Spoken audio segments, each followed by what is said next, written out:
Make my day. Every single week, I put my freaking heart and soul into this. I don't go out there and laugh. It's not funny. It's not fun. Nothing's funny to me. I don't want to go out there and get embarrassed on Monday Night Football in front of everybody. I think this is the beginning of a beautiful friendship. So ain't nothing changed from yesterday. Still the same person I was yesterday, and I got the same thing for you that I had yesterday. You know why I'm here. You play to win the game. You don't play to just play it. That's the great thing about sports. You play to win. And I don't care if you don't have any wins. You go play to win. When you start telling me it doesn't matter, then retire. Get out. Because it matters. It's a perfect segue, really, into last night's game in New Jersey. Welcome, everyone, on a Thursday morning. Glad you're with us on X's and Bros throughout the great state of Michigan. I'm Matt Shepard. We are with you every Monday through Friday, 6 until 9. We are on great stations like Cadillac WKAD, The Ticket 93.7 FM, and, of course, Grand Rapids and Kalamazoo and Holland WMAX 96.1 FM, The Game. In Lansing, WVFN AM, 7:30 a.m., The Game. In Petoskey and Charlevoix, WMVN, MBN, 104.7 FM, The Ticket, Northern Michigan, and in Traverse City, WKAD 93.7 FM, The Ticket as well. I love that quote, that soundbite from Herm Edwards. It came a long time ago when he was the head coach of the New York Jets, and I get it. It makes me wonder about teams when we say, oh, they have nothing to play for, right? Everybody says it. I don't know how much they truly mean it. I don't know how much they take into players, coaches, contracts, pride, all those other things. But you play to win the game, right? Detroit last night in New Jersey. New Jersey's resting a few guys, Nico Hersher especially, one of their best players. But Detroit skates past them 5-2. It's their third straight win. Dylan Larkin had a goal and an assist. Lucas Raymond had a couple of helpers. DeBrincat scores, Berggren scores, Casper scores, Alex Lyon had 28 saves, JT Compher scored as well. Detroit's going to visit Toronto tonight. But I loved what Trent Yawney said the other day. He's the assistant coach for the Red Wings. And he said, as this team now looks toward next year, unfortunately, you and I do as well, Yawney was talking about habits. And I think this is something all of us can learn from. We don't have to be a professional hockey player. We don't have to be a professional athlete. But we can all learn from these types of sports quotes, this insight from coaches. I love it. I absolutely thrive on this stuff. Learning the various things that they say to players. I've always wondered about that. How do coaches constantly come up with really good sayings that get your attention? You know, guys who've been coaching for a long, long time. Granted, there's turnover at the collegiate level, but professionals, Scotty Bowman's coaching guys for a long time. How does he still get their attention? Todd McClellan's coaching guys for a long time. What are some things he can say that gets their attention? Trent Yawney, the assistant coach for the Red Wings, said why it's really important to change your culture, change habits, because he says bad habits are harder to break than good ones are to develop. So Todd McClellan has made it a point you don't give anything back. Albert Johansson, the rookie defenseman. There's always someone watching. Something to play for. Play for yourself. We just want to continue to play good hockey and form good habits. And that really, while reading that, I thought to myself, you know, I've got to be careful. All of us do. We've got to be careful. Next time we say, this game doesn't matter. May have said it against, the Pistons and the Bucks in the final game of the year. Cade Cunningham didn't play. A couple of guys rested, right? Giannis Antetokounmpo didn't play. New Jersey, as I mentioned, had some guys take the night off. Toronto will probably do the same tonight. Toronto is won 3 in a row. They've won the Atlantic Division. They're the number 2 overall seed in the Eastern Conference. What are they playing for, right? That's what people would say. I mean, that's the common theme. It's the phrase we use a lot in sports. I'm not saying it's the most. There's plenty of cliches that we oftentimes use. Nico Harrison, the general manager of the Dallas Mavericks, said one of the most commonly used phrases when he traded Luka Doncic. Defense wins championships. Gets ripped for it on a regular basis, and rightfully so. We could get into that a little bit later on. But what the Red Wings are trying to build here, despite being out of the playoffs in the final game of the season, winners of 3 in a row, is good habits. The habits you and I witness, we're not taking notes of them. We don't know how bad Patrick Kane's back check is. And can you really change a guy who's been around the league that long? Can you change his habits? It's a really good question and an interesting study, perhaps. But the young guys especially, Marco Kasper, I mean, you know the list. Simon Edvinsson, Thomas Bergrum, all these guys, right? Albert Johansson. Are you able to change their habits if they have bad habits? It's really hard for many to have the type of desire and push and dedication towards something once you've made it, unless you're setting short and long-term goals. Are you a big goal setter? Do you believe it in your business? Do you believe it in life? Do you tell it to your kids? If that's the case, then why are we always, and I ask this question with myself included, why are we always using the phrase, this game doesn't matter? This doesn't matter. They're playing, there's nothing to play for. When really it couldn't be further from the truth. Oftentimes, you find out about athletes, individuals, when everybody assumes there's nothing to play for. So, for example, last night, did you watch the Red Wings at all? I did. I mean, did you watch them? No, I didn't watch them, Shep. Why? Because they don't have anything to play for. But they did. A lot of those young guys are playing for next year.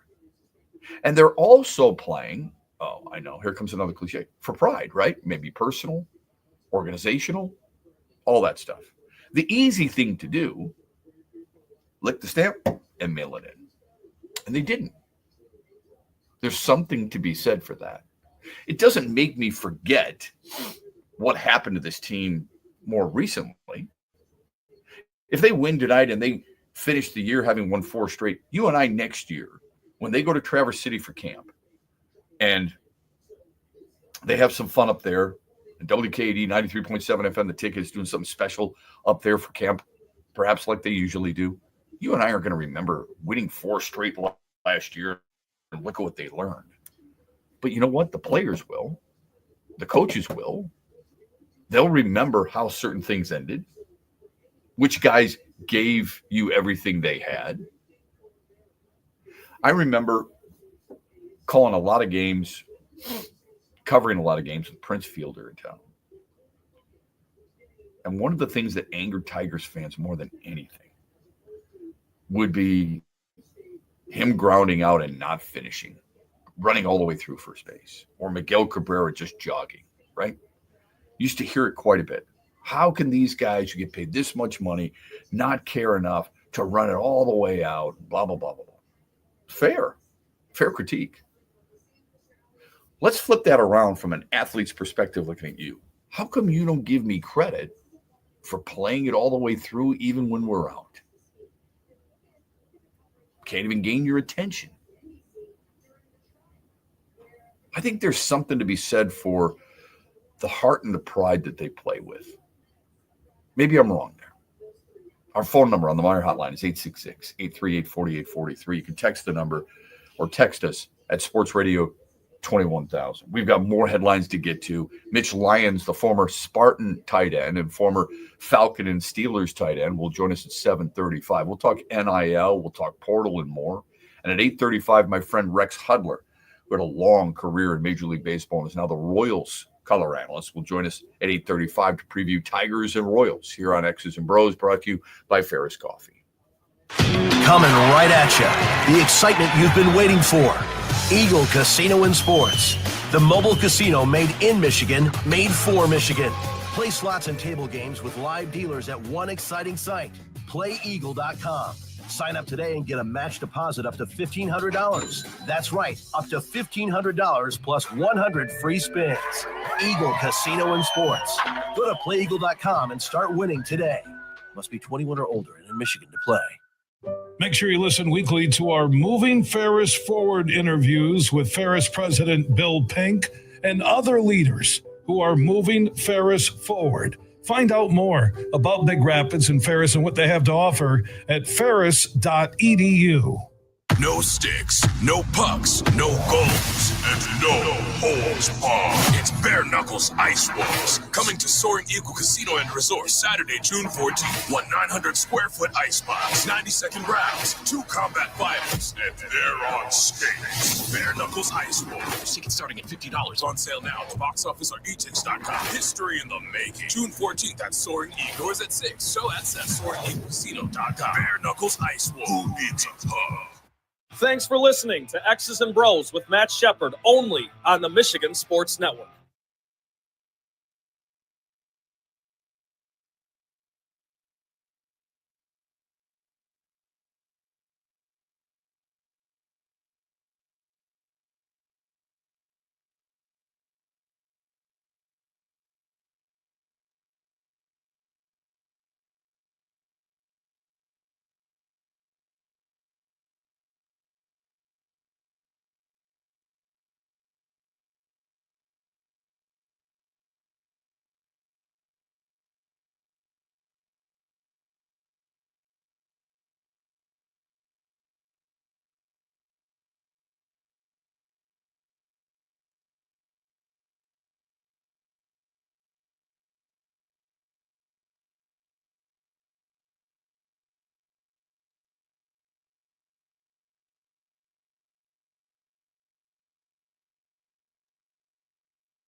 Again, I think when teams start to go multiple innings in a row where you're not scoring, you see everybody, and Torque included, trying to do a little bit too much with the at-bat that they're in to maybe make up for previous scoreless droughts or whatever. So we need to reset and go home, a division opponent that we know well. It's the first series we've lost in a while.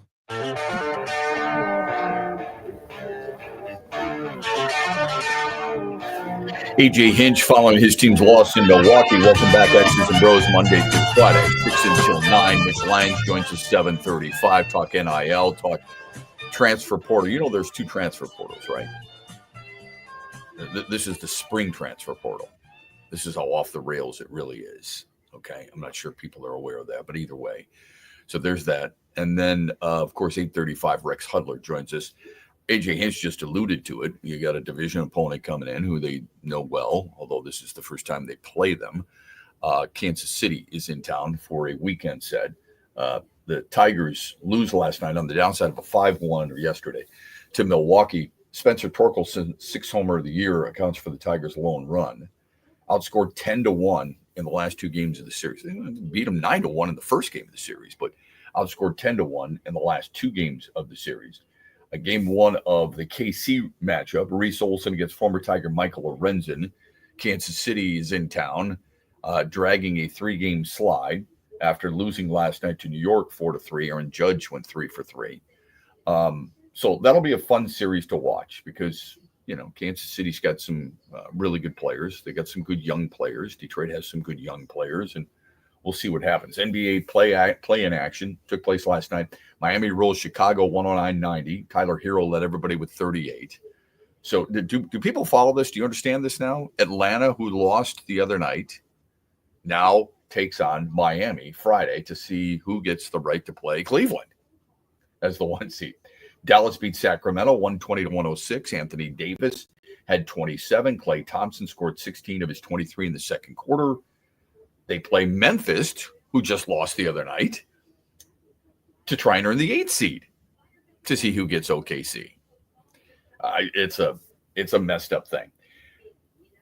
There's a new Big 3 team in Detroit. It's called the Detroit Amps. They're going to play this summer. They're coached by George Gervin, and one of their players is Joe Johnson. Joe Johnson was a 7-time NBA All-Star. That's kind of a cool story. Kind of a cool thing that Joe Johnson is going to be playing for a Detroit team. Not sure who all their other players are just yet, but they do have 2 other players, more with NBA Europe action on their resume than NBA action. And then there's others they can pick from with the draft coming up in Las Vegas. Here's the poll question for the day. Who's the best player in the AL Central? Now, when I put this together, I thought, do I put a Tiger on there? And I think a lot of people might be a little disappointed that I didn't. So I would ask you this. If you felt like, and I asked this question out loud to friends of mine last night, and they said, where's the Tiger? Fair enough. Who would you put on there? Do I put Riley Green on there? Since I think he is, at least coming into the season, I thought he was their best player. He's batting 206. Do I put Spencer Torkelson on there? People would laugh at me because of what happened last year, even though he leads the team in average, leads the team in homers, and leads the team in RBIs.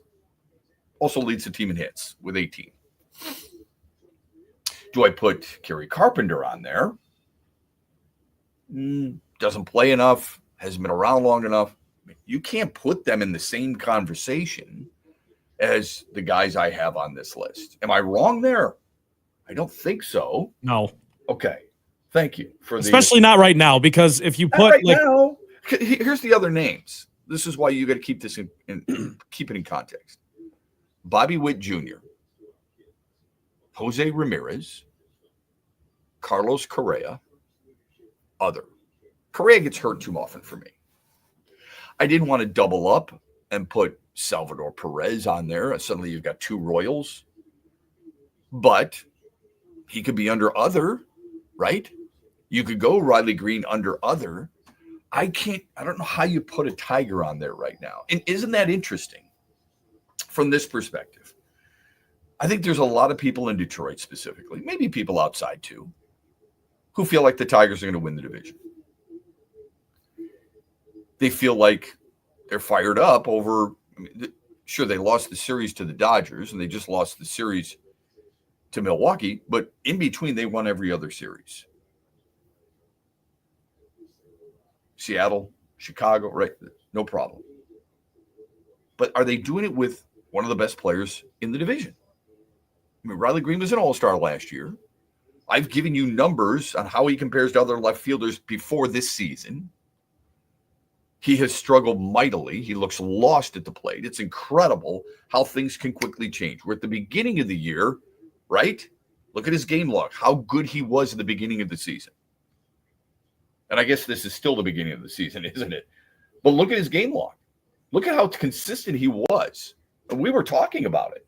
We were talking about how he looks comfortable. He's seeing the ball really well. All these other things, right? Let's look at it. Dodgers, the 3-game series had 3 hits. Seattle, he goes 1 for 5, 2 for 4, 2 for 4. Chicago, 3 for 5. Chicago, 2 for 4. And then it hits. Then the struggles ensue. Yankees, nothing but 1 hit in the entire series. Hasn't had a hit since April 9th. It's a tough one to sell people right now. I could bring up Torkelson because of the numbers I gave you. I want you to ask your buddies next time you see him this question. Spencer Torkelson, one of the best players in the division? I would guess most of them would shake their head violently. No. Rather than nod vigorously, they would shake their head violently until he what? Shows you more. Fair enough. Totally fair. Didn't know who else to put on there. Who am I missing is the question. But can this team, and I believe they can this team win the division without having one of the best players in the division? I suppose it's possible. Most people would say it's highly unlikely. Think of the division winners a year ago. Did not every single team that won its division have one of the best players in its own division, let alone one of the best players in baseball? That's what they're relying on. Now, you could say Skubal. I'm talking about position players, and maybe I should have done a better job of at least clarifying that. So Skubal, without question. But everything, no offense to Tarek Skubal, I like him just fine. Everything comes back to Tarek Skubal when we talk about the Tigers. Well, at least we got Skubal. You need more than one pitcher. 1 minute. Last year, the Yankees won the division. They didn't have just 2 of the best players in the division. They had arguably the 2 best players in the division, Aaron Judge and Juan Soto. Cleveland, Ramirez, even Andres Jimenez, really good. To a certain extent, Josh Naylor, right? Houston with Yordan Alvarez and Jose Altuve. Philadelphia with Bryce Harper and JT Realmuto and Kyle Schwarber and Trey Turner. Perhaps Milwaukee. Christian Yelich had a nice season. He's probably one of the best players in the division. And the Dodgers, it goes without saying, you could actually name 4 of them that would be considered the best player in the division.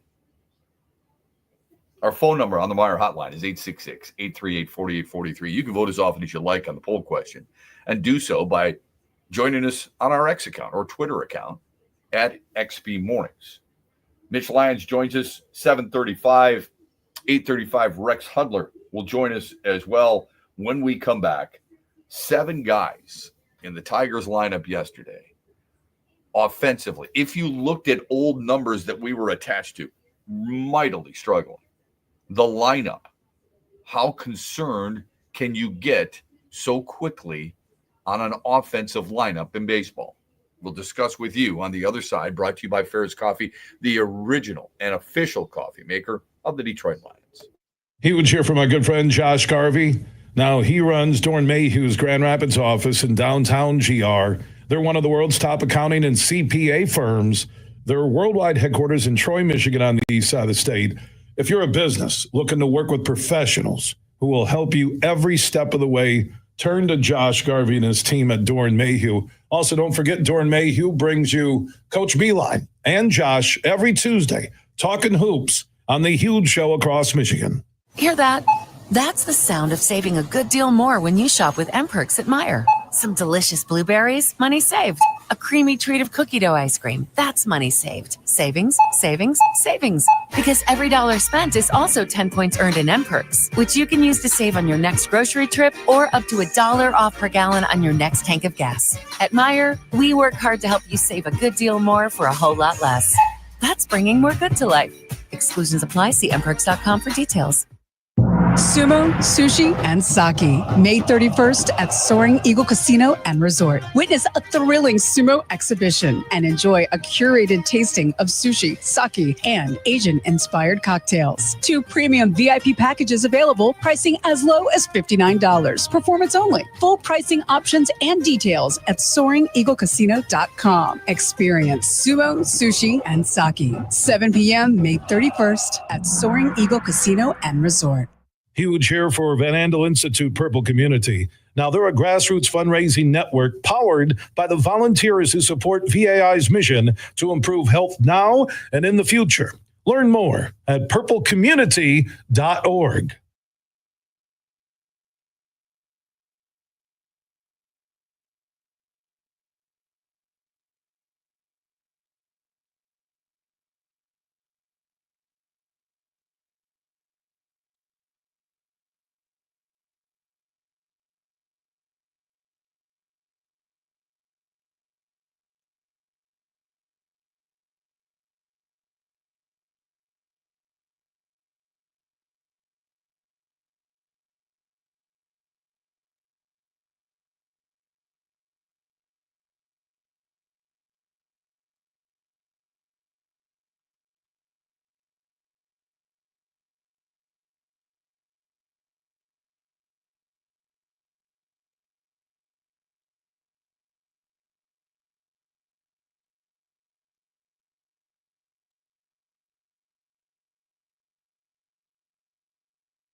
What a perfect song to come back with. Problem Child. Youth Gone Wild. Yeah. The youth gone wild. And we're not talking about the Red Wings youth. Okay. We already talked about that a little bit. You got Brensig Nygaard. You've got Kosa and Danielson and Sandin Pellikka and all the other guys who are playing for the Red Wings. Those guys playing for the Griffins. And then you've got the guys playing for the Red Wings like Edvinsson and Johansson and Kasper. And we brought those guys up. We're talking about some of the Tigers' young players. And the Tiger, I looked at the lineup yesterday, and actually even pinch hitters. Okay, so guys who came in to pinch hit, Zach McKinstry, for example, Cole Keith, Dylan Dingler was at the bottom of the lineup, but hitting really well. I mean, guys rake it, man. He's 311 right now, even though he's not playing every single day. Thomas Nito started yesterday. When you look at their lineup yesterday and those who played, 7 players were batting 206 or worse. 7. At what point, including Cole Keith, and Cole Keith has had some issues, we know that. He had some issues a year ago, if people recall. He had some serious problems last year at the beginning of the season. First 63 plate appearances, Chris McCoskey of the Detroit News wrote this yesterday. 17 games, 63 appearances, and batting 192 after going 1 for 2 yesterday. Just a reminder that last year he was hitting 190 in his first 38 games. And people wanted him gone. And I get it. You know, sometimes there's always that question.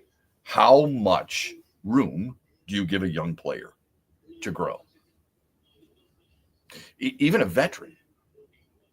How much, like, AJ Hinch has given Riley Green some days off. When do you do it?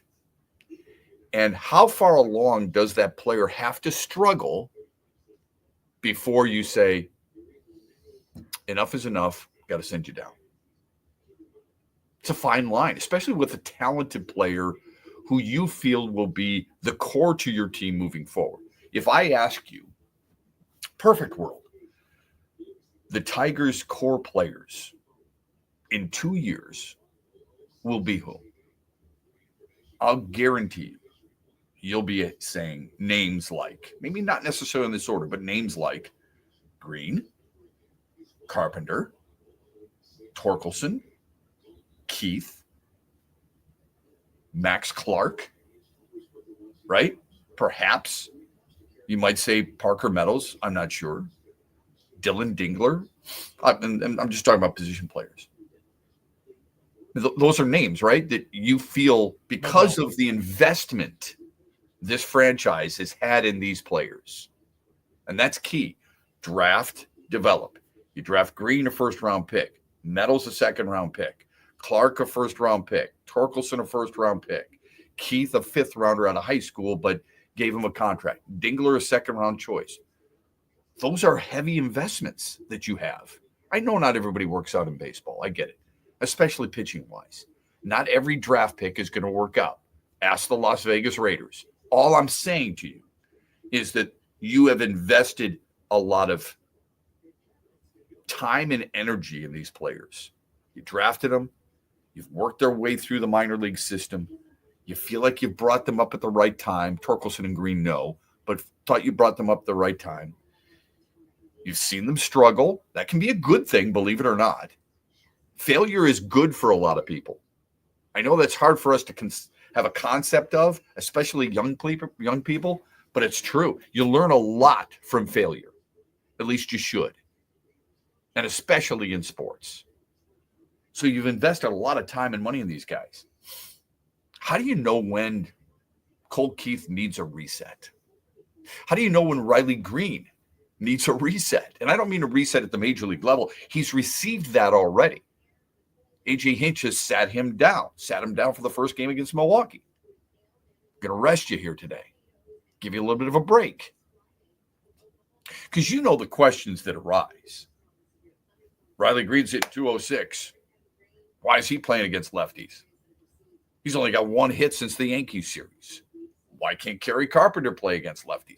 These are all the things, these steamroll, these snowball effect with managers and players alike, because you're in the locker room talking with these players.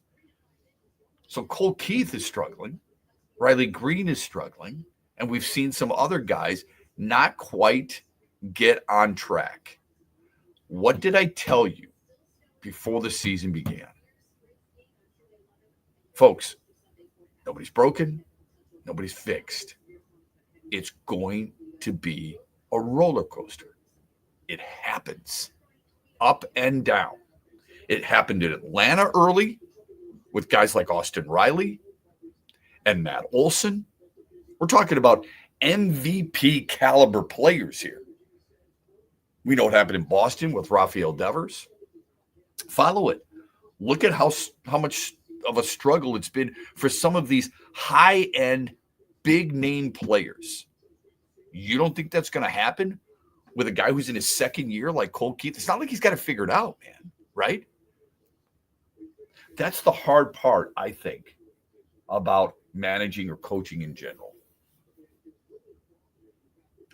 You have to know the temperament of the player, how they're going to react. When the Tigers sent down Alex Lang a couple of years ago, you're like, that guy's got some sick stuff at the end of the game. Jason Foley. The beauty of what the Tigers are doing right now, they're not afraid to do this stuff. They've done it with Torkelson. I just mentioned two other names with Lang and Foley. You don't think they're willing to do it with anybody else on this team? You're sorely mistaken. Now, they're not going to do it with Gleyber Torres if he happens to struggle. He's been actually pretty good, better than I thought he would be so far, and I'm happy about that. There's going to be some interesting decisions when guys like Meadows comes back, when guys like Vierling comes back, right? What do you do? Because you've got some guys right now scuffling, man. Scuffling. It's something to keep an eye on. 7 guys who played yesterday are batting .206 or worse. Every national write-up I read about the Tigers, and I don't read it to say, oh, this is my opinion. I read it to see if there's reaffirmation of what my opinion was and how they view this team. Every single one almost has said the Tigers, when they talk about Torkelson, they talk about how he is providing what this team needs in the middle of the lineup, a punch. It's what I've said about this team forever. In order for them to be really good offensively, I said Torkelson, Green, Carpenter, Keith have to be really good. And so far, you only have half that. Otherwise, Cole Keith's not batting 192, and Riley Green's not batting 206. The only way Cole Keith, who I'm rooting for, and so are you, we want him in there. I would love to see him every day. I want you to think about what this kid has had to go through so far. The struggle last year at the beginning of the season, before he got on track, there were actually people like, he should be Rookie of the Year. All right, pump the brakes. Hold on. Take the English D off your chest for a moment. But he responded with a decent year. He bet 262 and decent against lefties. Really happy with it. Off season, gets a call. Hey, man, start practicing at first base. But I've never played first base. That's all right. You're athletic. You can get there. Works all off season to play first base. Gets into camp. He's at first base. Torkelson's hitting the crap out of the ball all over the place. Earns a spot on the team. Going to play him at DH. Okay. Still hitting the hell out of the ball. He's a better first baseman than Cole Keith. I mean, that's obvious. Otherwise, they're not playing him at first base every day, right? We had this debate before the season began. Well, Cole Keith, I mean, he should be able to make the move. He went from second base to first base. Oh, he's never played there, man. Torkelson's a much better first baseman. That's why they're playing him there. Torres gets hurt. Keith goes back to second. Keith struggles offensively. He knows, just like you and I know, the only way that dude stays on this team is if he hits. Because you've seen him field the baseball. I gave you the numbers last week. I gave you the numbers because he made 3 errors in the Yankees series. And they had the second most errors of any second baseman in the American League last year. Only Gleyber Torres had more. So that's a plus. He knows that. You stay on this team by hitting, not by hitting 192. And don't think that they wouldn't be willing to do it, as in sending him down. It's a Herb Brooks moment from the movie Miracle, where Jim Craig looks at Jack Callahan in the movie and says, you don't think he'll cut anybody now? When Herb was the last player cut from his team and they went on to win gold and took the gold right off around his finger, hell yeah, they do it. They got to win. They know it as well as we do. There's no sentimentality here, folks. No question they'd be willing to do that. I'm not saying they should right now, but these are things you've got to look at as you move forward in a baseball season. You're not living day to day in baseball. You are planning way out ahead of time. A.J. Hinch has got a weekend series against the Kansas City Royals. For the most part, he's got his lineup for every single game already. Don't think that he wakes up in the morning and goes, well, tell you what, I've got an itching feeling that Andy Ibanez belongs at second base today, and I'm going to play him there. He's got a reason for all this stuff as he looks ahead for his schedule. He knows exactly. I mean, these guys find out who's pitching for the most part ahead of the series from the other manager. I mean, it's etiquette. So they've got a pretty good idea of all that. Our phone number on the Meyer hotline is 866-838-4843. You can text the program Sports Radio to 21,000. I'm not right by saying this right now, but I did not like the move from Cole Keith from second to first as a young player so early in his career to a position he hasn't played and does not look comfortable at. But they wanted him somewhere they could use his bat, and it wasn't going to be the DH because, as I've said a number of times about this team so far, there are too many DHs, right? And there's guys you don't necessarily want playing defense for this team. You are keeping them because of their offense primarily. There aren't many two-way guys. They're like, man, that dude's really good offensively and he's really good defensively. Speaking of offense and defense, the NBA, ESPN came out with what they would consider their final ballot for all their MVP awards. It's their talking heads. But I always like reading these things to get an idea of perhaps where a Piston may be. Just, what's it like in the national scope? Because we believe certain things. J.B. Bickerstaff, Malik Beasley, Cade Cunningham. Those are the three names.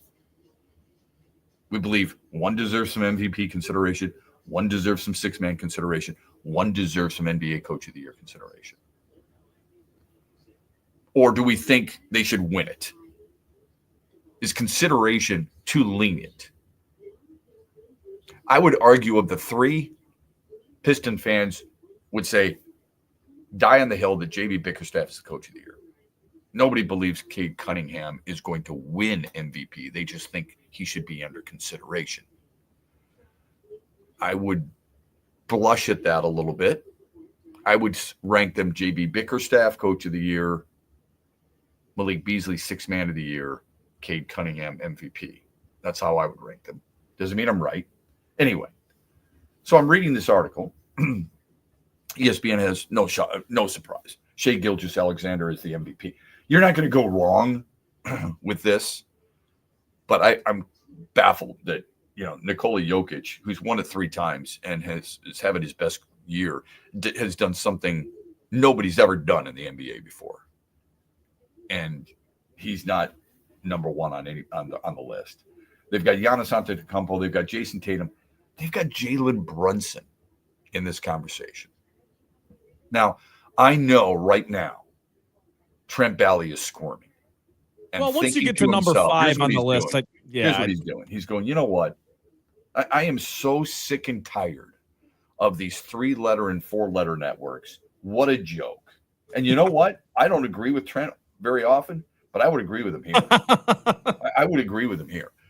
Jalen Brunson to the Knicks over Cade Cunningham with the Pistons is laughable. It's laughable. You can convince me of the other guys.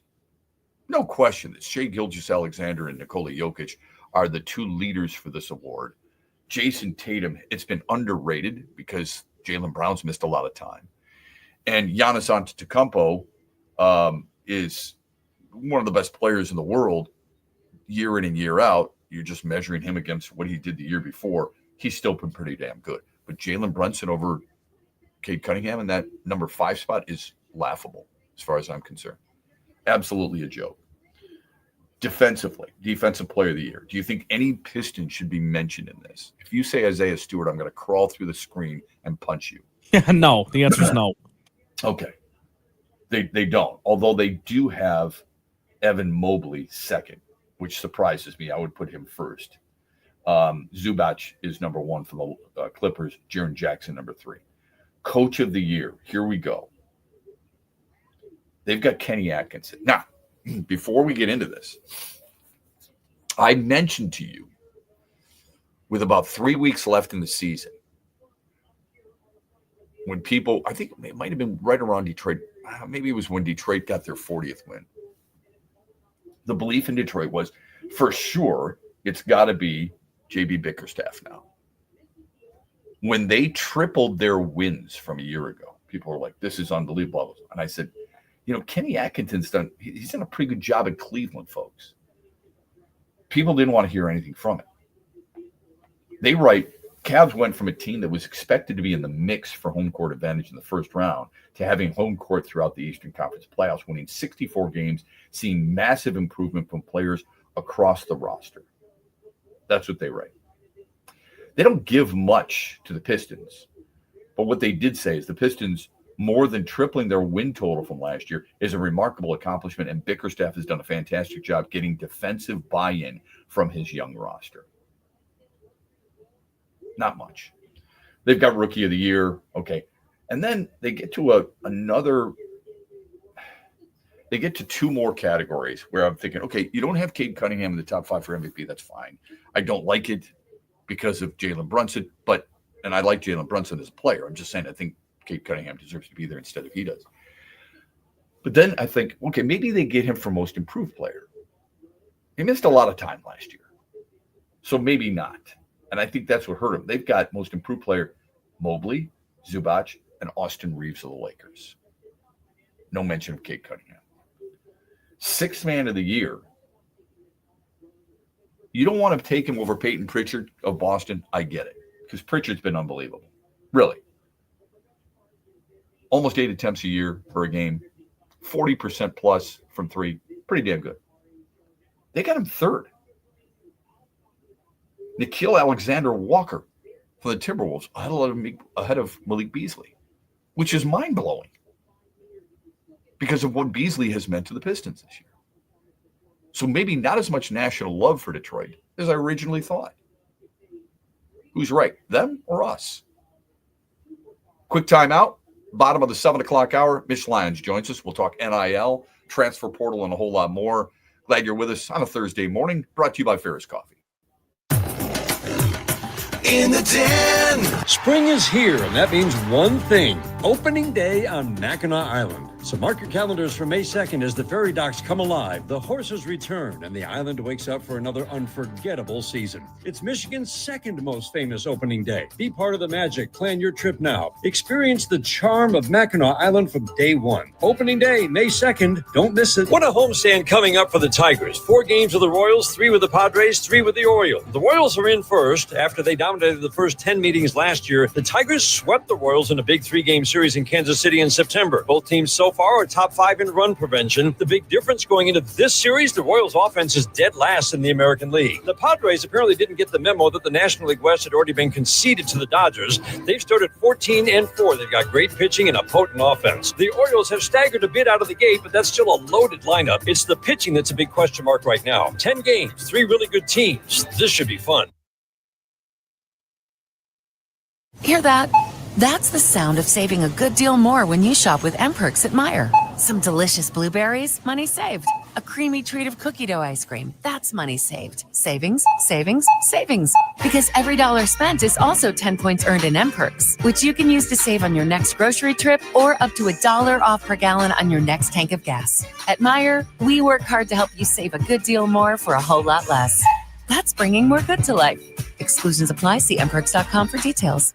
No sticks, no pucks, no goals, and no holds barred. It's Bare Knuckles Ice Walls. Coming to Soaring Eagle Casino and Resort Saturday, June 14th. 900 square foot ice box, 90-second rounds, 2 combat fighters, and they're on skates. Bare Knuckles Ice Walls. Tickets starting at $50. On sale now at the box office or etix.com. History in the making. June 14th at Soaring Eagle. Doors at 6. Show at SoaringEagleCasino.com. Bare Knuckles Ice Walls. Who needs a pub? Huge here from my good friends from Insurant. Now, they understand inflation is driving up the cost of everything here in the state of Michigan, including auto insurance. But you don't have to overpay any longer. Insurant helps Michigan drivers compare quotes fast so you can find the best deal on a rate and start saving today. Call 231-COMPARE now or visit insure.it. Shop, compare, save at insure.it.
Don't you just want to start singing Invisible Airways as soon as you start hearing this? I do.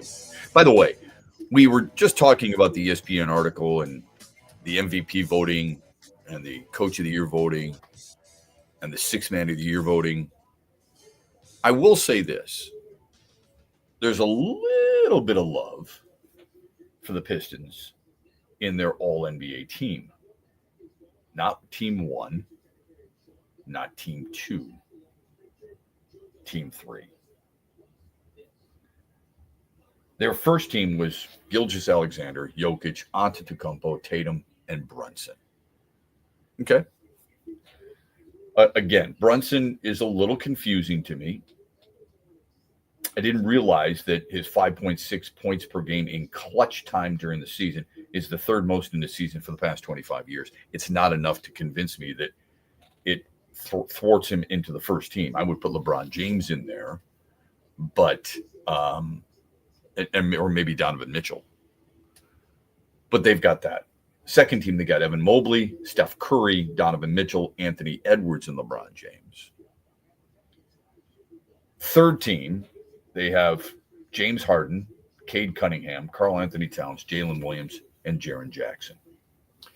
Again, this is just they're writers, they're talking heads' opinions, but oftentimes they are respected because they cover the league a lot closer than most. It is interesting. They have two players on their All-NBA team from the New York Knicks. Not that they're wrong, because I think Karl Anthony Towns is a really good player. I think Jalen Brunson's a really good player. I think Mikal Bridges is a good player. He's not All-NBA. I think OG Anunoby's a really good player. He's not All-NBA. But that does give you a little bit of a window. If we think talent wins out, and oftentimes that's what we do. If we think talent wins out in certain games, certain series, then even the die-hardest Piston fan would have to acknowledge New York definitely has two of the best three players in the series. Who's the best player as you look forward to the series between the Pistons and the Knicks? Who's the best player in the series? Is it Jalen Brunson? Is it Karl Anthony Towns? Is it Cade Cunningham? Now, you're driving right now, and immediately the reaction is, it's Cade Cunningham. Is that because you're a Pistons fan, or is that because you are a basketball fan? And would you answer that if you didn't have allegiance to your hometown team? I would say the best player is Cade Cunningham. And I say that, I hope you know this, without any emotion associated with it at all. And then I would say Jalen Brunson, and then I would say Karl Anthony Towns. And quite honestly, I might go even a step further and go another Knick after that. I'm not trying to convince you the Knicks are going to win the series. I like Detroit's chances. I really do.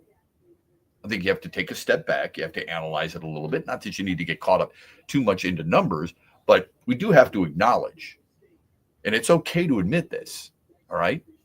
It doesn't mean it always works. I thought the Lions had better talent than the Washington Commanders last year, and Washington beat them in the playoffs. Okay? That's a one game out, though. This is a series.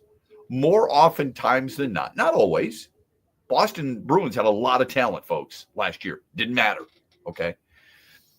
But oftentimes, more talent wins. If they're healthy, the more talented team is going to win in a series, is what I'm referring to. Yankees had a lot of talent. Dodgers had more. As much as people would like to give Dave Roberts a lot of credit, pitching changes, important, don't get me wrong. That lineup is basically set. I think the Knicks' starting lineup is better than the Pistons. I don't think that's too terrible to admit. But I like the Pistons' chances. I do think they have the best player in the series. According to this, at least this website's opinion, there are two players who are at least top three in the series.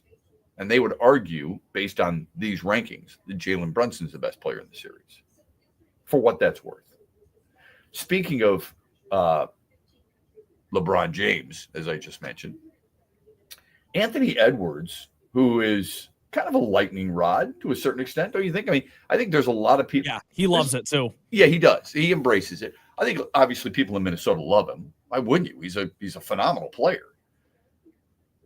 But he says some things, I kind of like it at times. He says some things that you're thinking, but you don't have the guts to always say.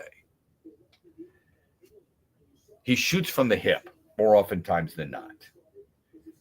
And Minnesota is the number 6 playoff seed, by the way, in the West. And they secured that on the final day when he originally was supposed to miss that game because of a flagrant or a technical foul. I forget which it was.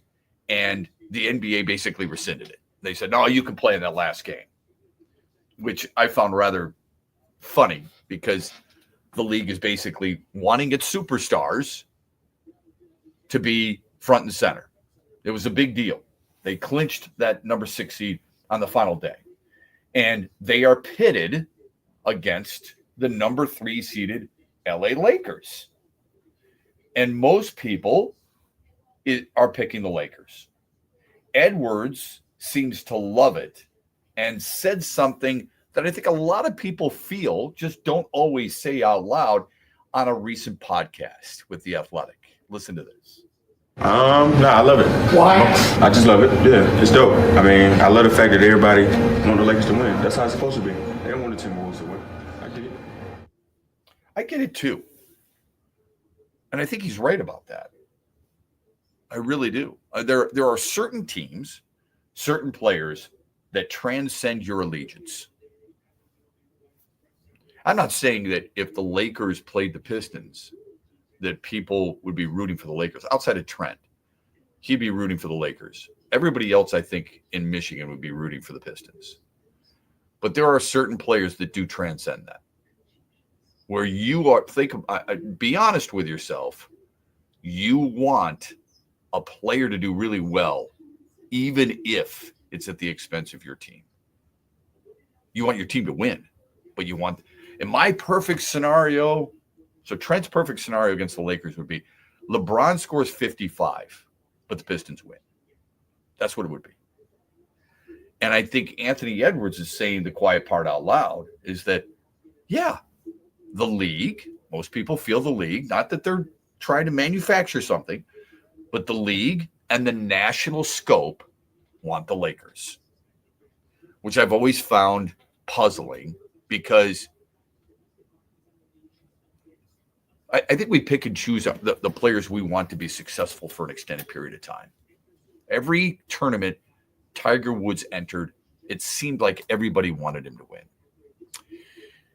When LeBron James plays, it seems like, I know this isn't, don't take it word by word. It seems like everybody wants him to do well. And I think when that's the case, me personally, and I got no qualms with Tiger Woods per se. I mean, I've interviewed him a couple of times and he was great. But it almost makes me go against the grain. You ever be in that situation where everybody wants this player or this team, so you go almost the opposite? It's a Seinfeld episode. I'm going to do the opposite. And then suddenly you get a really good-looking woman and you get a really good job as the assistant to the traveling secretary of the New York Yankees. Our phone number on the Meyer hotline is 866-838-4843.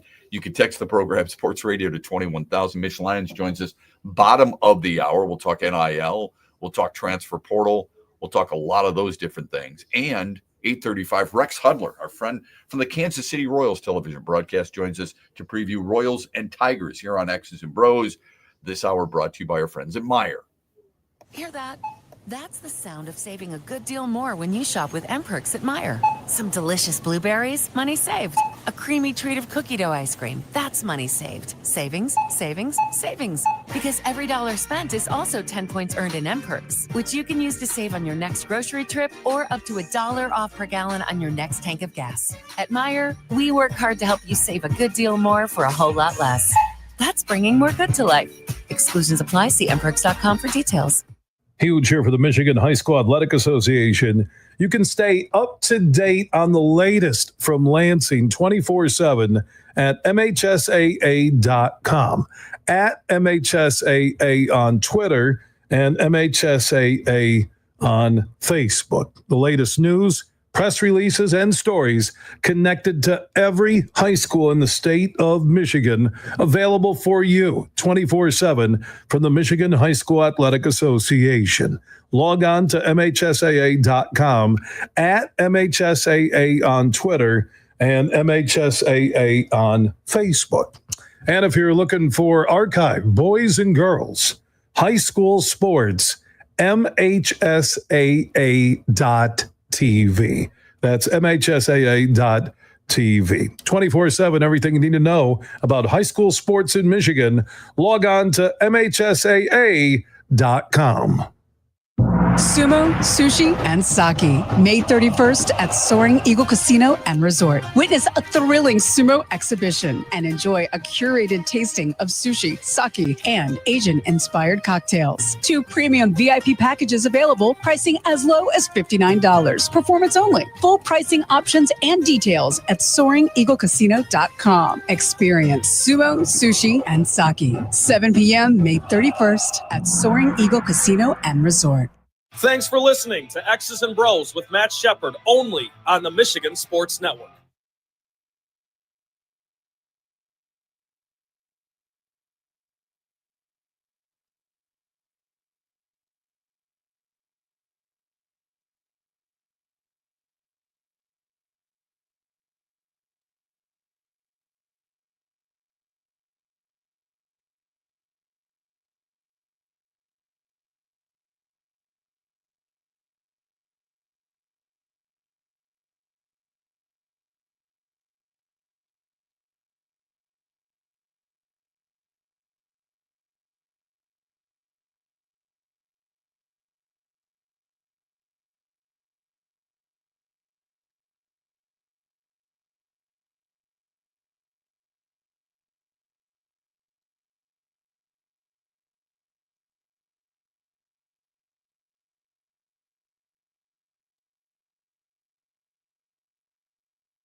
18 after the hour. Welcome back, X's and Bros, Monday through Friday, 6 until 9.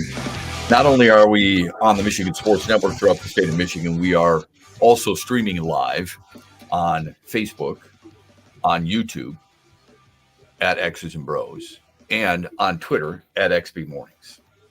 I know. You're going, why would you have two different? I really don't know. But that's just the way it is. So there's a lot of different ways you can find us here on X's and Bros Monday through Friday, 6 until 9. Mitch Lyons joins us bottom of the hour, 7:35.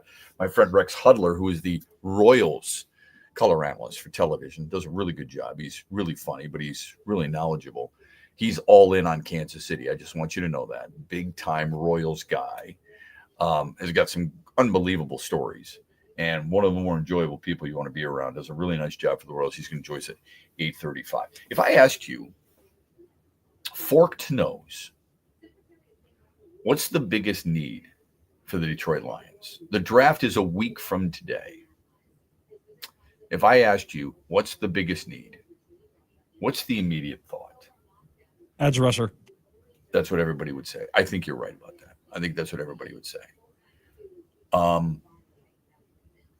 It's either that or guard, right? And most people are not enamored with taking linemen. Even though it's been proven, especially under Brad Holmes, it's been proven time and time again. Penei Sewell, really important. Frank Ragnow, really important. Not saying that he's drafted those guys. I'm just saying, Jonah Jackson was pretty important. And then they'll say, well, you can always fill the void, though. Look at what they've done. Kevin Zeitler signed a 1-year contract and was really good. Could you not do that with a defensive end? If you've got your pillar, your franchise, one of your franchise players in Aiden Hutchinson at one defensive end, why do you draft another? Because it's a position of depth, right? Defensive line is the position of depth. You are rotating guys in. It is outside of probably wide receiver, and not even wide receiver really anymore. It's really the only position where you're rotating guys in. Offensive line, they're staying. Quarterback staying. Yeah, you have a couple of running backs. Okay, whatever. Certain packages is what you're doing for them. Wide receivers, St. Brown's taking those snaps, isn't he? Absolutely. Your tight end is taking the snaps. Sometimes you go double tight. All right. But defensive ends, those guys are rotating. Why? Because you're pushing up against a wall for 5 to 8 seconds every single down, and it wears on you.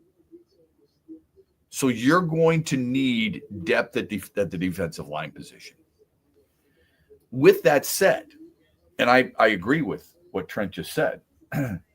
With that said, if it's Donovan Jackson, and I'm just using it based on our conversation yesterday, had a really fun conversation yesterday regarding the Lions draft and A to Z Sports, and it was good. It was really good.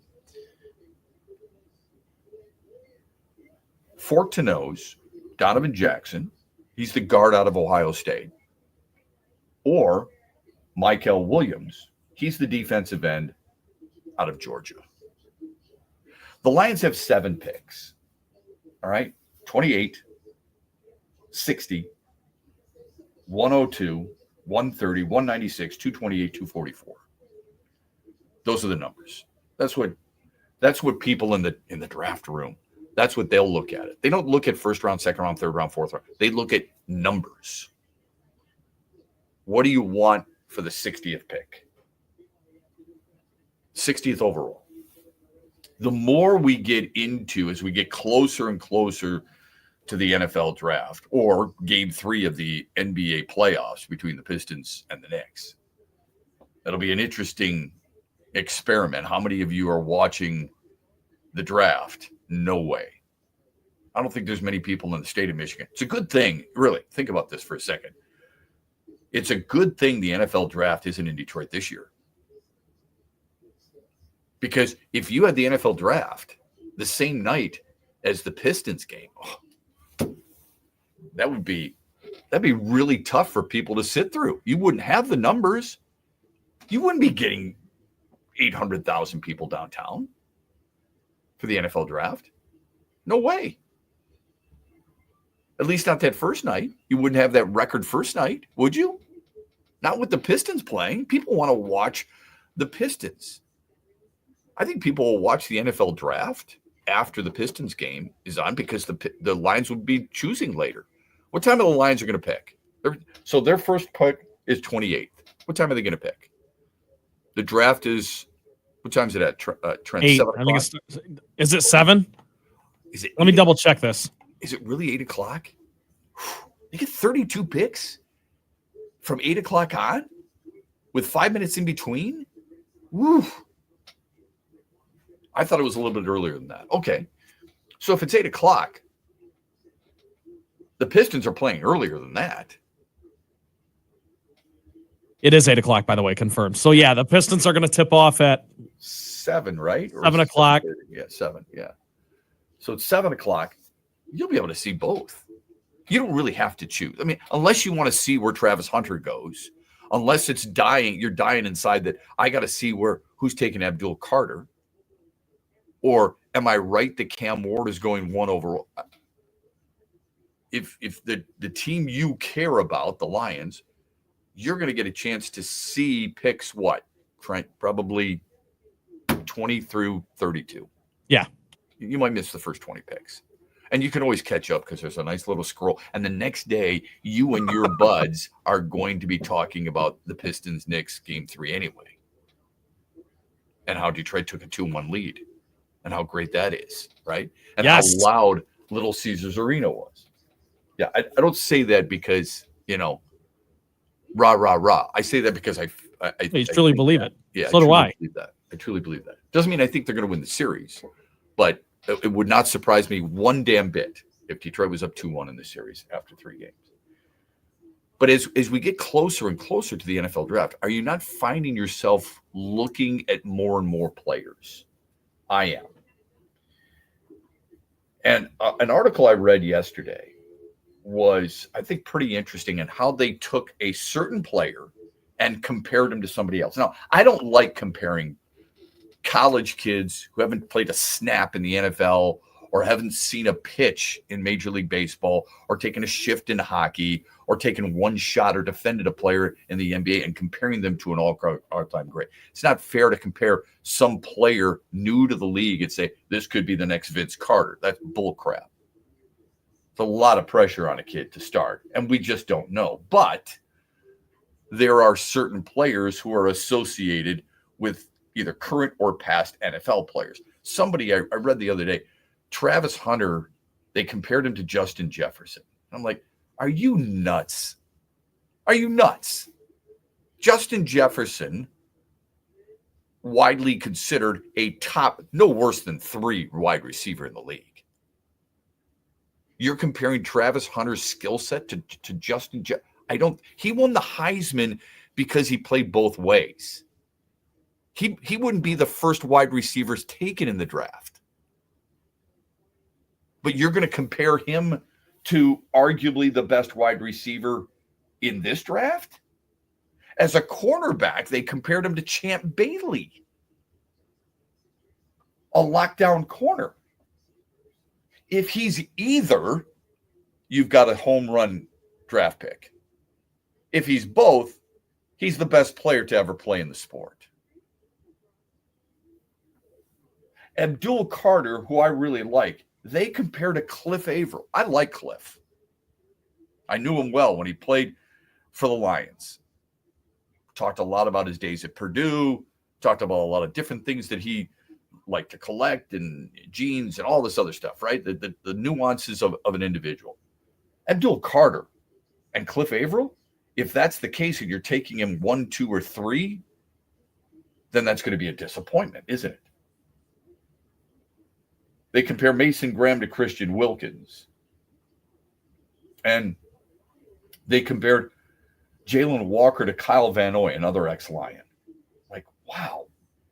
But 2 other players I want to bring up real quick. Colston Loveland to Greg Olson. That'd be a home run hit for sure.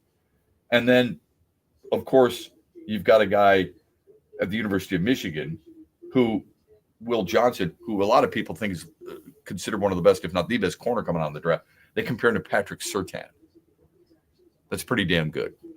Mitchell Lyons was pretty damn good in his playing days. He's going to join us when we come back on X's and Bros, brought to you by Meyer. Huge here for my good friends Drew and Ronnie, the Godfather at Impact Power Sports.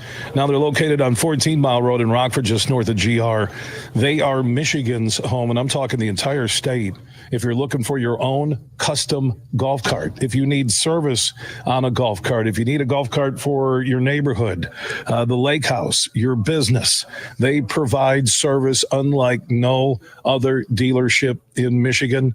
Look for Impact Power Sports on Facebook. And also, if you want to see some cool custom Lions theme golf carts, Calvin, Barry, Sonic and Knuckles, Montgomery, and Gibbs, they have these Lions themed golf carts you can even buy at Impact Power Sports, and some of the proceeds benefit the Lomas Brown Foundation. Stop by Impact and see those Lions themed golf carts today. If you need service on your golf cart, they got ATVs, they got the go-karts and more. Impact Power Sports, 14 Mile Road in Rockford. The Freddie the Pizza Man Foundation is dedicated to providing support to families and Michigan schools touched by autism. We invite you to join us in supporting these families and schools by making a donation at freddythepizzaman.com. With your donation, you can help provide essential resources that can make a real impact. Visit freddythepizzaman.com to make a donation and to learn more about the foundation's mission. That's FREDI thepizzaman.com. Together, we can make a difference.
35 after the hour. Welcome back. X's and Bros, Monday through Friday, 6 until 9.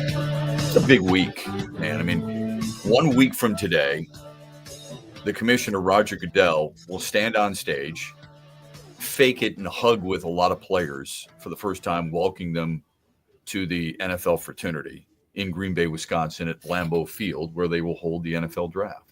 Mitch Lyons knows what that's like. In 1993, he was a draft pick of the Atlanta Falcons, and he joins us here on X's and Bros. Mitch, how are you? Good, man. That's a long time ago. It's making me feel old, Matt. No, I mean, look, it's. I don't care how long you play. I don't care. You get drafted to the greatest league in the world. There's something to be said about that. What are a lot of these kids going through in a week build-up to the NFL draft? You know, it's so uncertain. The feeling I remember is just, your whole life's been predicated on this dream of, playing pro football, right? And now it's coming down. You're down to this last few days before, and you don't know. I mean, in my case, hey, I didn't know if I was going to get drafted. Didn't know if I'd be a rookie free agent, if you'll even make a team, right? There's all these uncertainties. And your whole life is, let's take the seminal moment of your life. Is this continuing, or is football over? Right? For me, that's what I was feeling. Now, if I was a first round pick, I'd probably be more worried about where I was going. But I was just happy to have a chance to go.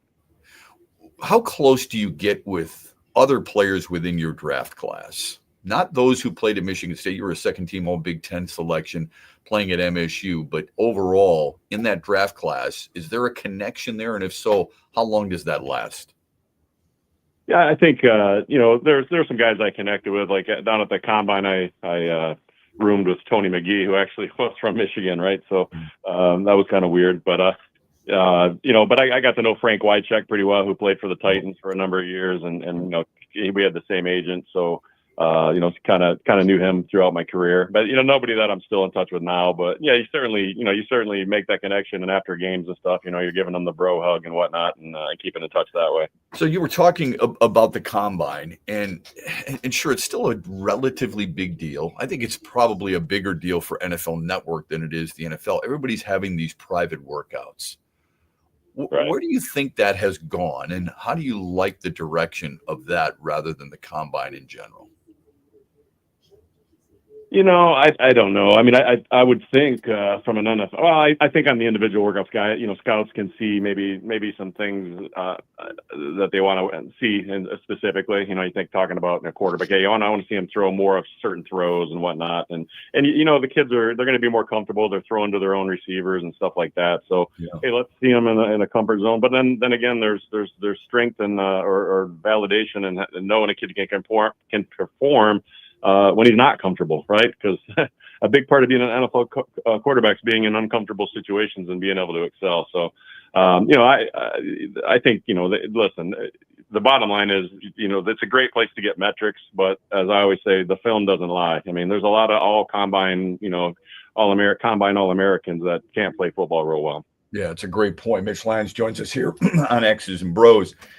He's the founder of Mitch Lyons Wealth. You can find his website, MitchLyonsWealth.com. And I think that's important to bring up because there is a little bit of a misnomer out there that these guys get into the NFL, they start spending their money, and there is no guidance from the league at all, which is untrue. Every league tries to help these guys along. What's the advice you give young athletes that are venturing into a professional career financially? Yeah, no, I was on a Zoom yesterday with an agent and some of his guys that he's representing, right? And I'll tell the audience the same thing I told them. Don't get caught up in the fact that you're making, rookie minimum now is $900,000. It was $100,000 when I was a rookie in 1993, right? So it's crazy, and it's a lot of money, but it's not guaranteed for it's not guaranteed at all. Whatever you got on a signing bonus is all you're guaranteed. So typically for a rookie guy, unless you're a first round pick and stuff. But don't get caught up in spending the money, and live on a reasonable amount. You're coming out of college. You're not used to having any money anyway. Well, that's changing a little bit. Too, yeah. But hey, I always looked at it, and this is the advice I give kids: is hey, always assume it's your last year, right? Because eventually you're going to be right. And I was fortunate. I say, hey, I was fortunate. For guys that make a team at all, the average is 3.5 years, right? I was able to double that. I played 7 years, and I retired, if you will, at age 29. And I just tell them, there's a heck of a lot more life after football than before football, God willing. Yeah. You're going to have a lot more life after football. So, save some pennies and don't get used to living on a high lifestyle, because eventually that gravy train is going to stop. And, there's not a lot of jobs out there that kids are going to step right into and make $900,000 or more. How uncomfortable can the conversations get about people who are, I call them hangers on, people who are around these guys only because they are athletes? You know what it's like.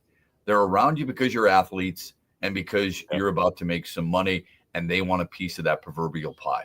How uncomfortable is that conversation with some of these guys, and what is the advice in that regard? I think they just have to take a real hard look. Have a few true and blues that you can count on. That I mean, let's be honest. There's only so much room for really good friends, right? Yeah. And if they're not going to be at your funeral, then don't be hanging out with them and taking advice from people, right? If they're not going to be there the whole way with you. And it is and the other thing I see is guys that are maybe a rookie free agent or a late round draft pick, and they come into the league and they're who do they hang out with? Well, they hang out with the other rookies, right? And some of those rookies are first and second rounders that have a lot more money, and yet they're trying to live the same lifestyle, going out and hanging out with those guys who have a lot more bills in the wallet than they have, right. and they're trying to keep up with the Joneses, which is a problem. And I saw that a lot in my playing days. Mitch Lyons joining us here on X's and Bros. He, of course, the founder of Mitch Lyons Wealth, MitchLyonsWealth.com. The NIL is out of control. There's no question. There are two portals. I don't know if people realize this. There are two chances where you can transfer. I could actually have Mitch Lyons on my team in December, January, and then in March lose him. This just happened to the University of Wisconsin with a tight end. I don't bring that up because you were a former tight end, but I bring it up because it's fact. They are moving on. They move on. How does the NCAA get some guardrails about NIL? Not saying that players shouldn't be paid, because college athletes, better than I do, college athletes, it's a hell of a dedication. But it has gotten out of control, and there are no guardrails whatsoever. How does it get reeled in, do you think? I don't know. I mean, the genie's out of the lamp, and I don't know how you get it back in. I mean, it's like once you give something, it's really hard to take it back, right? And I don't know. It's insane. It's changed the game for me as a fan. I mean, it's more fluid than pro football, because you don't have kids signing 2, 3, 4 year deals. You don't even know that, you've got kids at 4 different schools in 4 years, which is insanity. Mm-hmm. Right. And do I think they should be able to transfer it and not sit out a year like the old days? Yeah, absolutely. Mm-hmm. Do I think they should be able to just go every year? No. But again, I don't know how they're changing that. And it's interesting. I mean, the fact that, a kid can be on a, hey, I'm going to stick here, and then all of a sudden, by spring ball, he's somewhere else, right? It's just, I can't wrap my arms around it. And I give these coaches that are dealing with it a lot of credit. I mean, there's good reason why Nick Saban's not on the sideline of Alabama. I can't imagine he, had a whole lot of fun in the NIL area. And honestly, a guy that I know doesn't like it, Tom Izzo. I'm shocked that he's hanging on and dealing with this, because I know he doesn't like it. Yeah, I know, but in fairness, he won last year without really dipping deep into it. Just a couple, right? Zapala and Fiddler were the only transfer portal guys that he picked up, although they'll probably go a little bit deeper into it. You recently, speaking of MSU, and which it's close to your heart, and for good reason, you're involved with Kirk Gibson's foundation. You gave a sizable donation. You're really instrumental in helping him move his new project forward in Farmington Hills, Michigan, helping those who are suffering from the disease that he's afflicted with. We both love him because he's one of the best teammates you've ever had. I miss doing games with him so much. Why was that important to you to get involved in the Gibby Foundation? Man, it was a perfect point of where passion meets purpose. Gibby was a childhood hero of mine. I'm sitting in my weight room right now looking at a picture of Gibby on the wall hitting the 84 homer off Gossage, right? Yeah, that's awesome. And it gives me, I got hair standing up my arms. That's what the guy means to me, all right? I just, MSU hero. I mean, I heard all the stories of his work ethic and stuff when I was at Michigan State. His legend was, remained. And to grow up watching him and, listening to games on the West Coast, I'd set my alarm. I'd go to bed early as a kid, set my alarm so I could listen to Ernie and Paul call the games on the West Coast, right? So I was a huge Tiger fan. Gibby was the central figure in all that.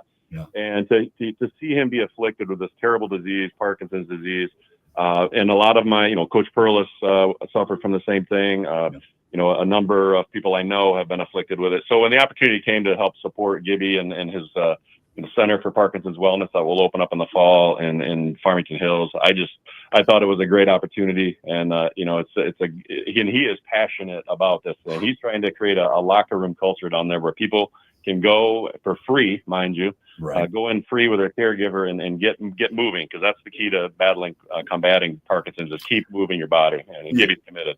Yeah, good for you. And he's got such a strong support staff, not just there with the foundation, but of course Joanne and his family and the number of people that call him friends. And he's just got a massive amount there, and for good reason. He has changed without doubt from his playing days at Michigan State with the Tigers as well to who he is now. Oftentimes athletes, there is a come to Jesus moment to a certain extent. Did you ever change from your hard ass attitude on the football field? You had to have it, to now you in the business office and the founder of Michelin's Wealth. How did you change, and when did it happen? You know what? I think it's always still in there, right? Sometimes my wife says, "Hey, you're not on the field, right?" Because I was a guy, I wasn't overly athletic, right? I mean, I played to the echo of the whistle, as we say, and I had a little chip on my shoulder throughout my career, and I think it stems from having an older brother that was 4.5 years older, right? So I was always competing against his buddies and him. So I always had that chip, and I kind of have the same attitude in life. But that Gibby still has that, right? He's taken the fight to Parkinson's, and he wants to help others. And but yeah, sometimes you always have that in your inner athlete self. But typically you can't unleash it. Maybe I can't play to the echo of the whistle, literally. In an office setting. But I think it's who I am. I don't think you can change that completely. Hey, real quick, I'm sure with his foundation, you met Steve Anier. He's a great dude. In case people don't know, he one leg amputated early in life at 11 years old because of a disease, but does not let anything slow him down. He's going to climb Mount Kilimanjaro this summer. He plays golf on Saturday mornings with one leg, doesn't use a prosthetic, one leg. You talk about inspiration. That's what I mean. You inspire young people in your wealth business. Gibby inspires people. He's surrounded himself with a lot of inspirational people. Steve is an amazing guy, CEO of the Kirk Gibson Foundation, and Moving Mountains for Parkinson's is his he's raising money to climb the mountain this fall, and people can go to kirkgibsoncenter.org to check out that and donate. Every dollar helps. I mean, go in there, man, and help these people. They are doing great things for not only in Farmington, but they'll have online opportunities for people to join in. And it's all about being something bigger than yourself, right? You got to have that team around you, and certainly when you're battling that disease like that. And that's what Gibby's trying to foster. And I just, was down and talking to him Tuesday, and he's just passionate about this. I mean, it's his team. He's building his team. That's kind of how the mindset he has, and it's awesome to see. Yeah, just love the guy. One more before I let you go. I started the show this morning with a Red Wings win in New Jersey last night. And even though they're out of the playoffs, they won 3 in a row, and they play Toronto tonight. And I read a quote from one of their assistant coaches and some of their younger players, and how you're trying to develop good habits. It's harder to develop good habits than get rid of bad ones, is what Trent Yanni, the assistant coach, said. And I'm wondering how that resonates with you as a former athlete and businessman and decision maker at Michigan State, of making sure you're creating good habits and helping other people create good habits. What do you think is the most important thing in that regard? I go back a lot, and I repeat, you have coaches that impact you, right? And things that were said that just never leave you. And Coach Cowher at Pittsburgh, he would always say, guys, it's a mindset.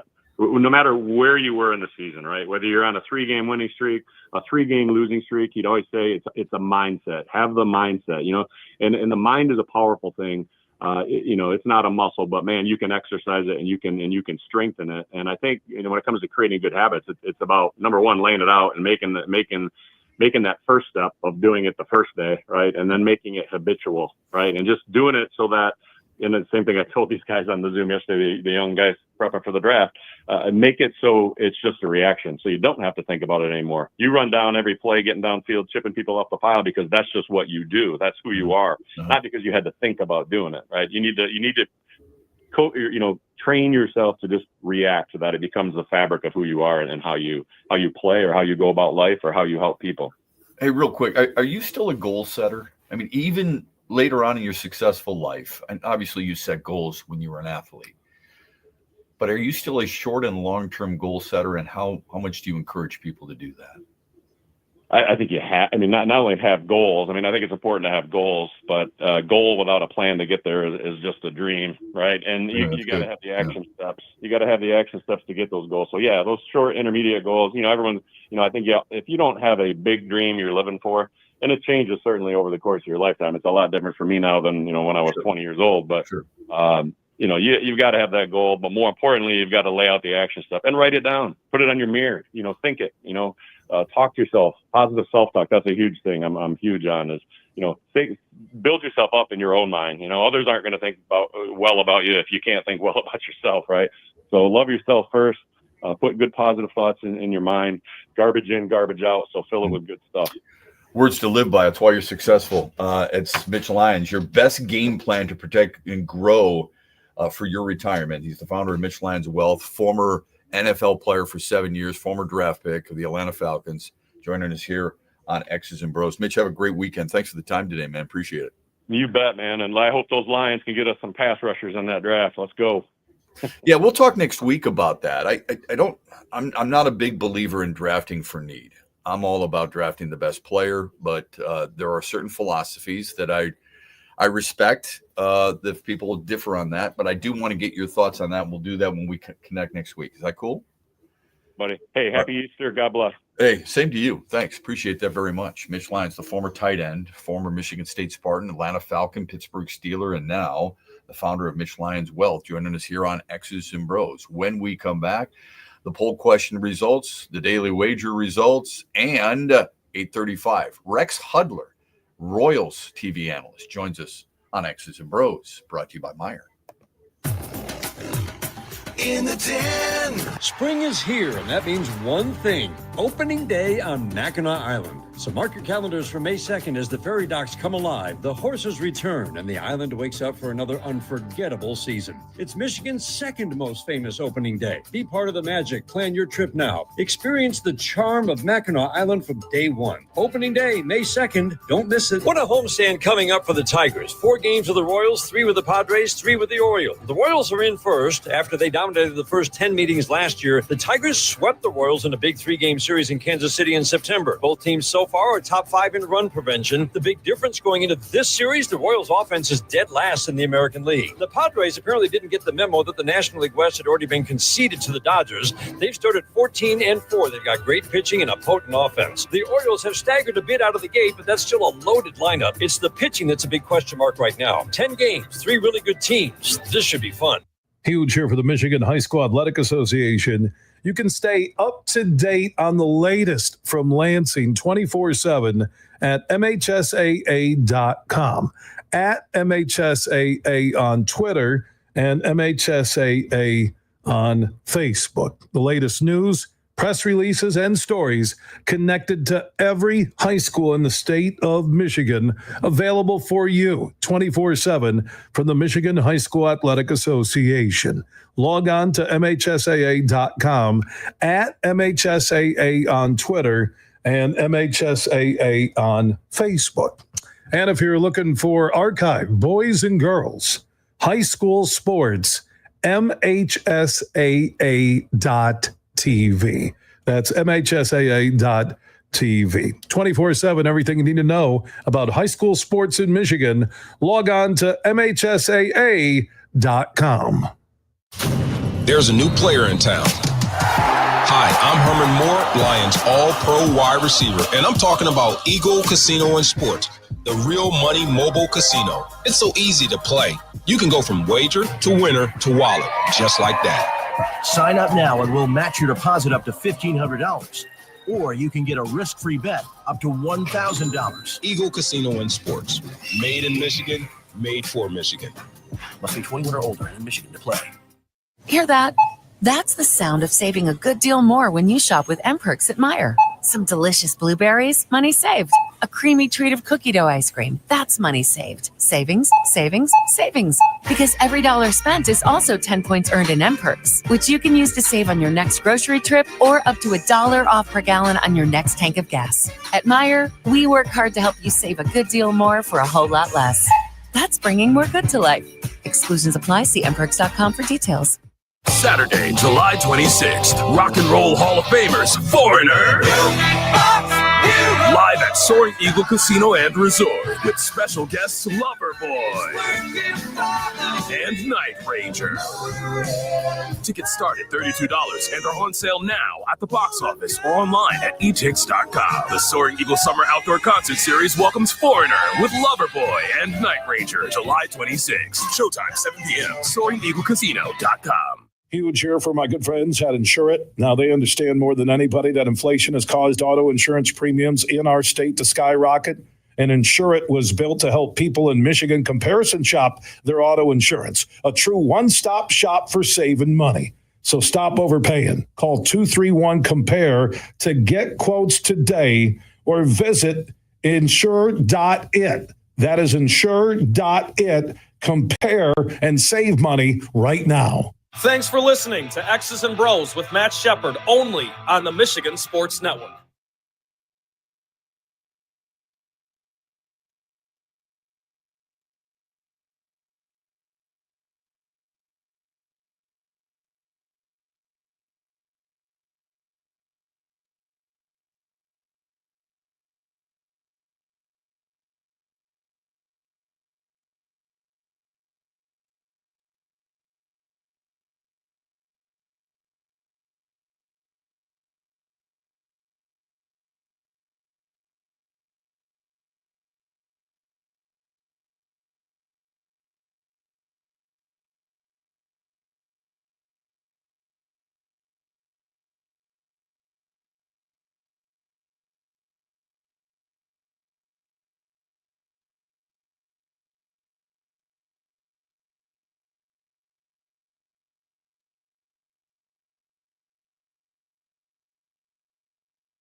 When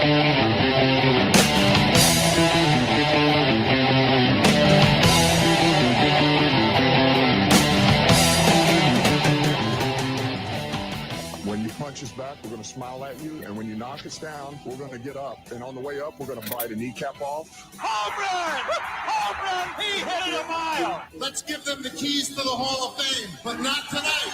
Tonight they are in the Stanley Cup. Steve Eisenman, come get it. It feels like cool. Heaven must be lying. I got one question for you, Michigan Nation. Who's got it better than us?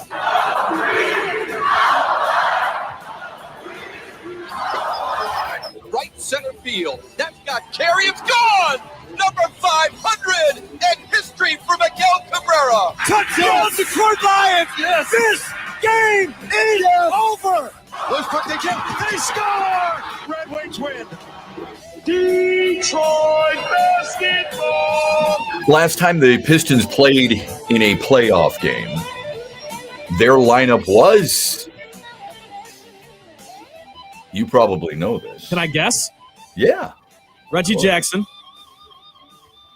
Blake Griffin. I'm sorry, last time they won a playoff game. I apologize. Oh, what a playoff game. Yeah. So that was 2008. Still your wheelhouse. Chauncey Billups. Rip. Richard Hamilton. Sorry. Yeah, sorry, Shep. Tayshaun Prince. Tayshaun Prince. Antonio McDyess. Right on.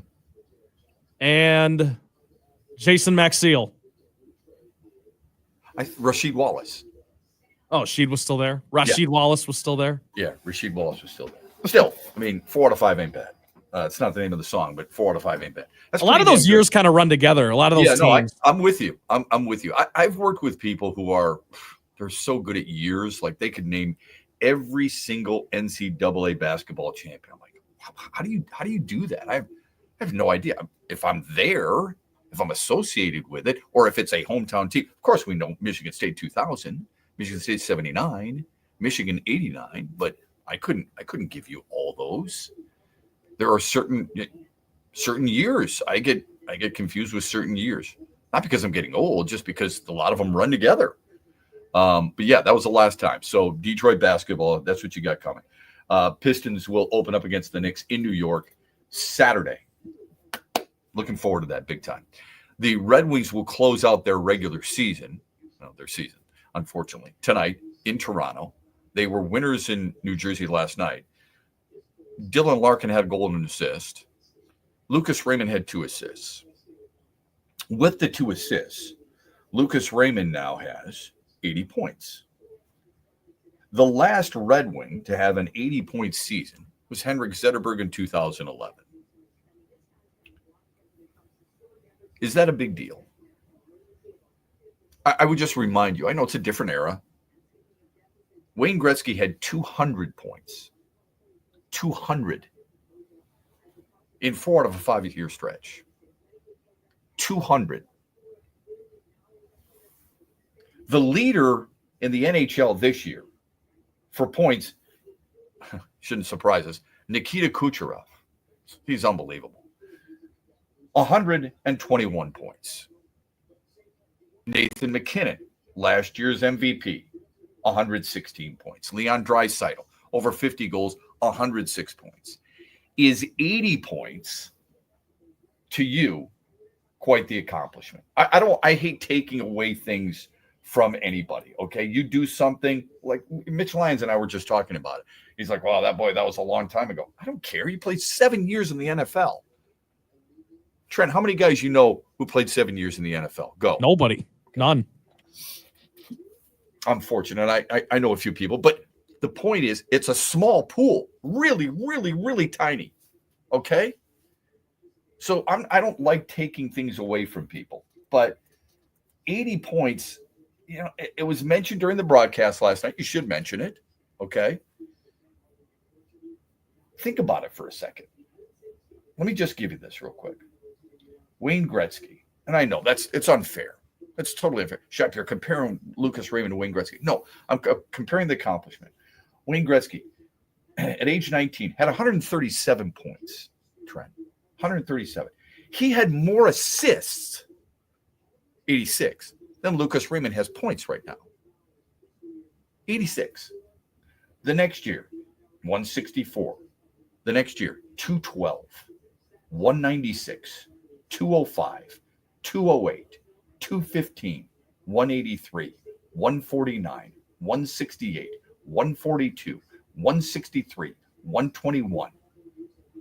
Next year, didn't play as many games, got hurt. 130 the year he came back. I mean, I get the point you're making because it puts it in context. But dude, he's winning. He's winning this year's.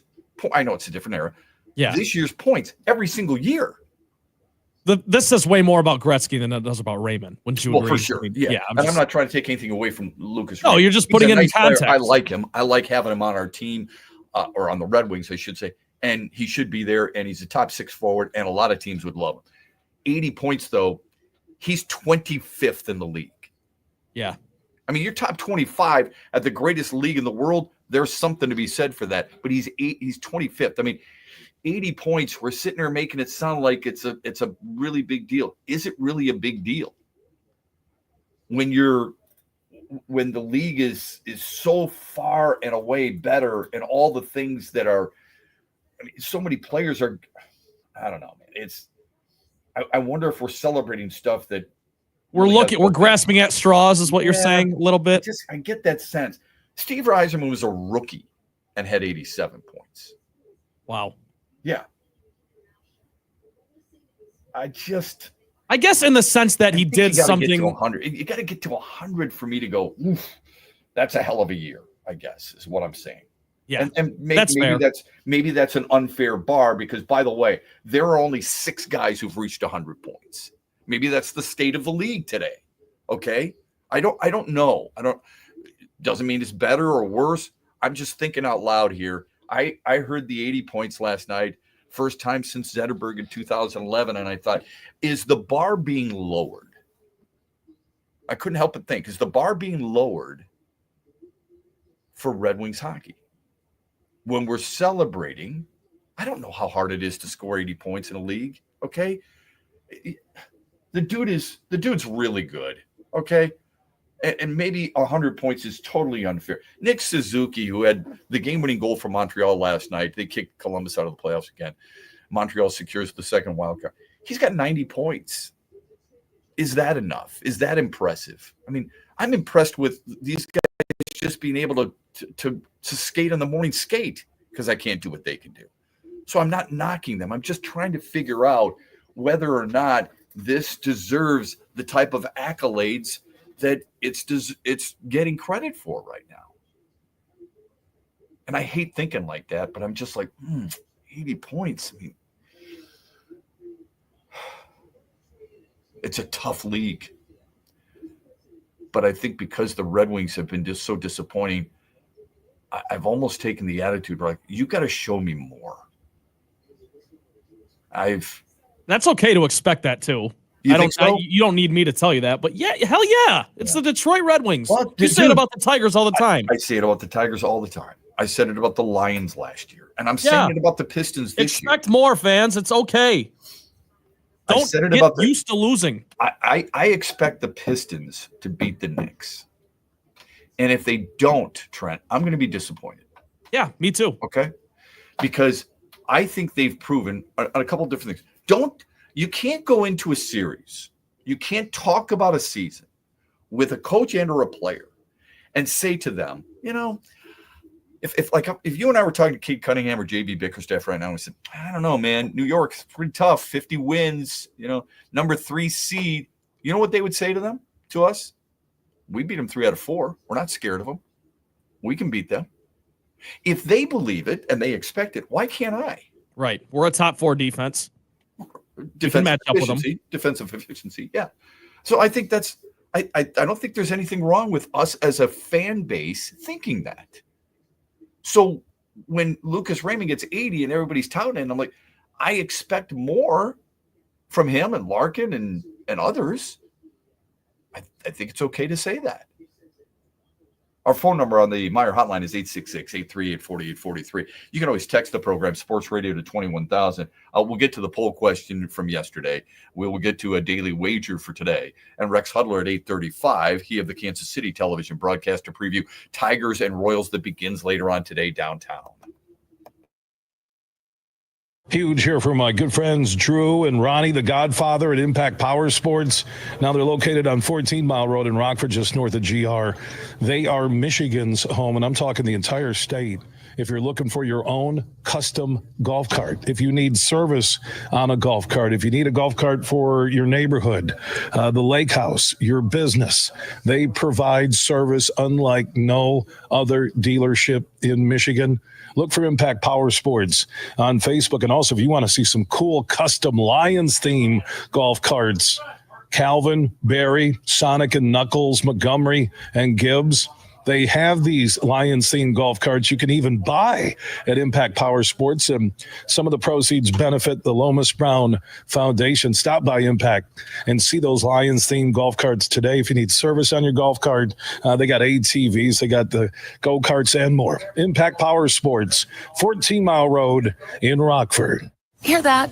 That's the sound of saving a good deal more when you shop with MPerks at Meijer. Some delicious blueberries, money saved. A creamy treat of cookie dough ice cream, that's money saved. Savings, savings, savings. Because every dollar spent is also 10 points earned in MPerks, which you can use to save on your next grocery trip or up to $1 off per gallon on your next tank of gas. At Meijer, we work hard to help you save a good deal more for a whole lot less. That's bringing more good to life. Exclusions apply. See MPerks.com for details. You're listening to X's and Bros with Matt Shepard on the Michigan Sports Network. And if you missed any of today's show, be sure to check out our podcast on Spotify, Apple Podcasts, or anywhere you find your podcasts to find the greatest hits from every day's show. What's up, Michigan? You're listening to my good friend Shep. The Huge Show is coming up later today at 3, right here on the Michigan Sports Network.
Well, I didn't do or say much. We prepared them like we always do. We asked them to play for each other. And they owe it to each other to commit to these last 6 periods. Now we're down to 3, and I don't think that's asking too much from each of them. Some guys have some personal goals that they'd like to reach. We can hit the 40-win plateau by playing well tomorrow. I don't know what we're going to face, but in any case, that was the message, and keep working and building our game.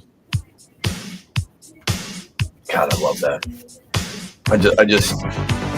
I could hear that over and over and over again. I'm sorry. If you don't get goosebumps, fired up, appreciate a comment like that from Todd McClellan of the Red Wings, you don't have a freaking pulse. You're not in sports.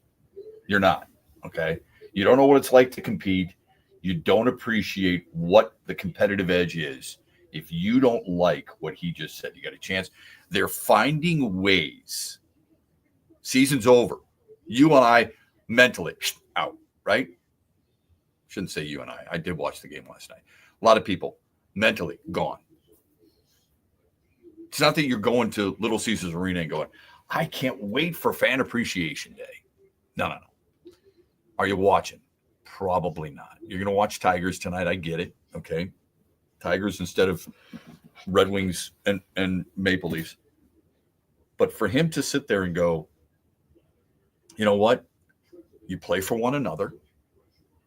We've got 3 periods left in our season. You have certain goals you want to reach. 40 wins. They won 41 last year. Trying to motivate and keep people focused in a time that most would check out.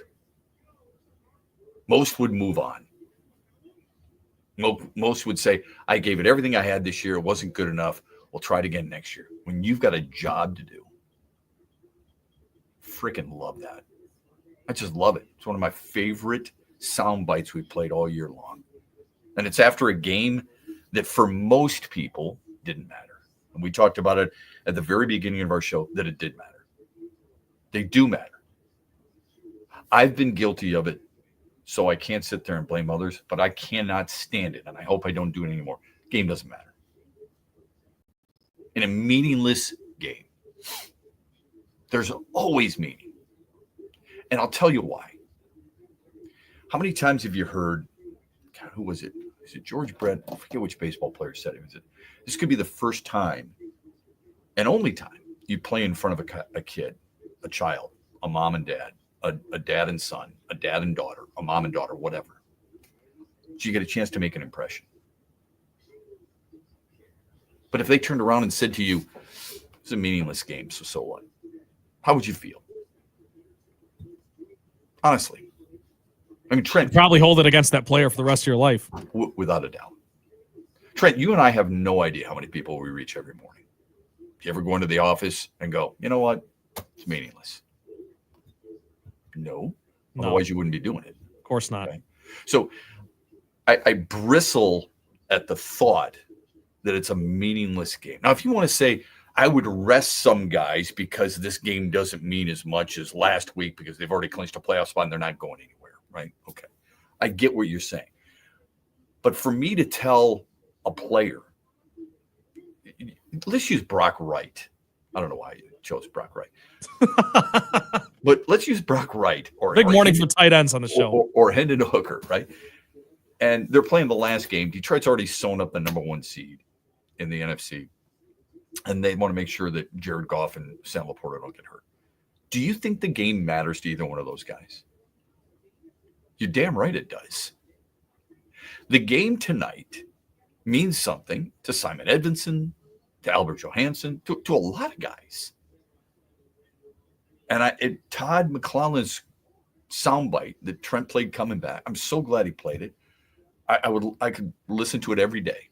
Honestly, every day. You're playing for the guy next to you. God, I love that. I know it's a cliche. There's a reason it's a cliche. They're right. He said these guys owe it to each other over these last 6 periods going into the last game, of course. Now we're down to 3 periods. These guys owe it to each other to give it their all. Yeah. And, here's the other thing. I know, and I think I read this yesterday about the Pistons playing for the city and all this other stuff. But really, deep down inside, and I don't take offense to this, those players are playing for the guy next to them because they're living with them every single day. That's who they're playing for. That's who they're working with. That's who they're celebrating with. I respect the hell out of that. You don't have to play for me. You don't. I don't get offended if I went up to a player and I said, "Who are you playing for?" and they didn't say, "Oh, we're playing for you, the fan." I'm not going to get offended by that. I like to hope you respect the fans' passion for you and your team. And I hope deep down inside that you're representing the city that I'm from the proper way, or the school and all that other stuff. That's the most important thing. But I know you're playing for one another. Look, no offense to Trent or Mitch Lyons or anybody else who went to Michigan State. Tom Izzo's guys playing in the Sweet 16, they're playing for the guy next to them, and they're playing for Michigan State University. They're playing for those coaches. Now, they can stand in the middle afterwards and say, "Man, this was an awesome win. Thank you, Spartan Nation." But deep down inside, it's together because of what they've had to go through. Because at the end, when I almost said end of the day, LeBron, at the end, when you lose, who do you have? You have your buddy next to you, right? Absolutely. Richardson's got Holloman, who's got Fiddler, who's got this guy and that guy. That's who they have. At the end of the day, when they win, they've got everybody. But what about when they lose? Who do they have? Because a lot of people have said it doesn't matter, and they've walked away. Let's get to the results of our poll question from yesterday, and then we'll get a daily wager. We didn't get a daily wager yesterday. The poll question, probably a good thing. Why would you have lost? No, I don't know what I would have taken, but probably. What has been the Red Wings' biggest disappointment? Goalie, defense, offense, or front office? What did the poll reveal? 35% said the defense, 34% said the front office, 19% said goalie, and 12% said offense. So defense and front office almost tied for first. Wow. Yeah, I'm a little shocked by that too. I'm super surprised at that. Look, Alex DeBrincat 38th goal last night, 11th in the league in scoring.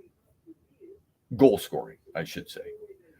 I'm surprised that not many said offense, because Detroit's offense is not good. It's just not good. It's below the midway point of the NHL.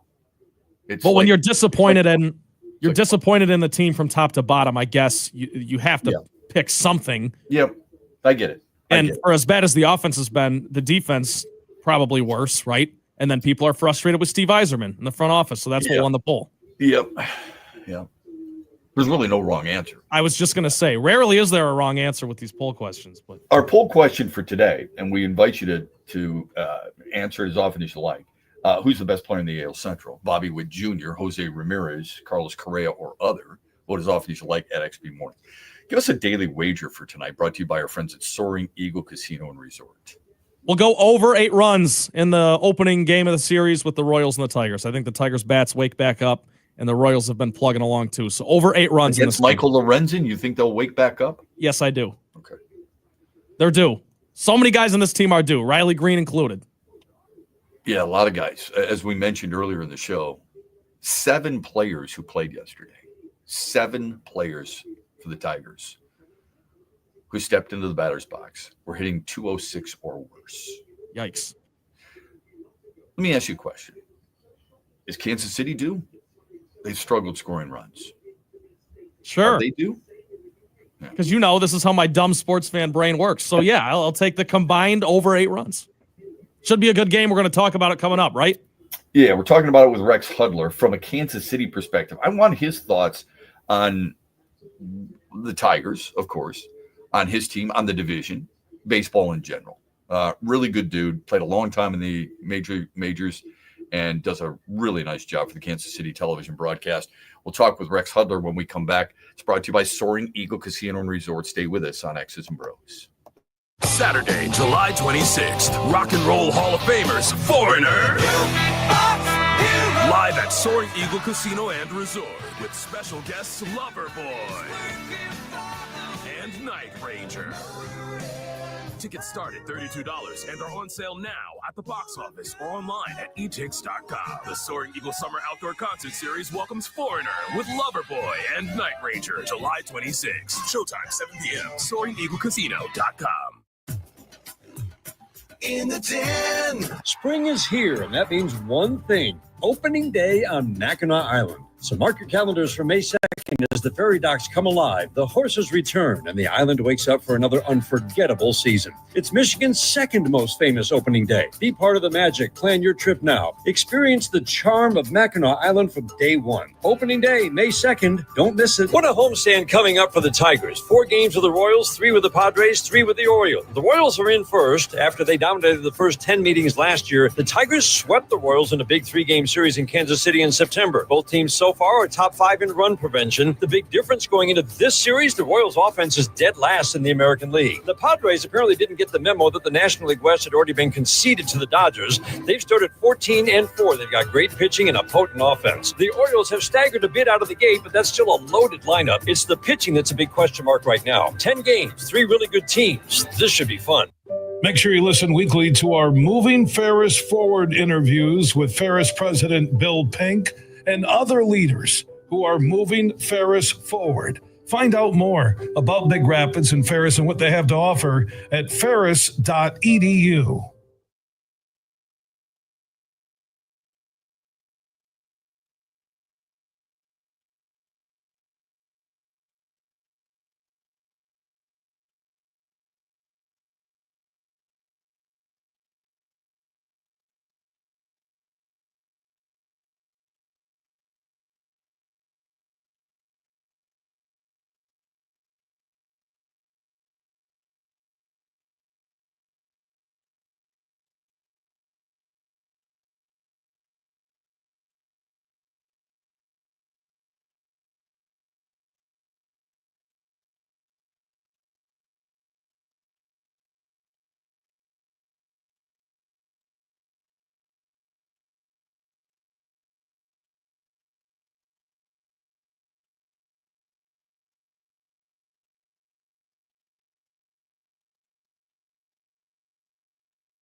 You know what I didn't get to yesterday that I meant to, and my apologies for this. I meant to get to the celebration of, and we'll talk with Rex Hudler here shortly, hopefully.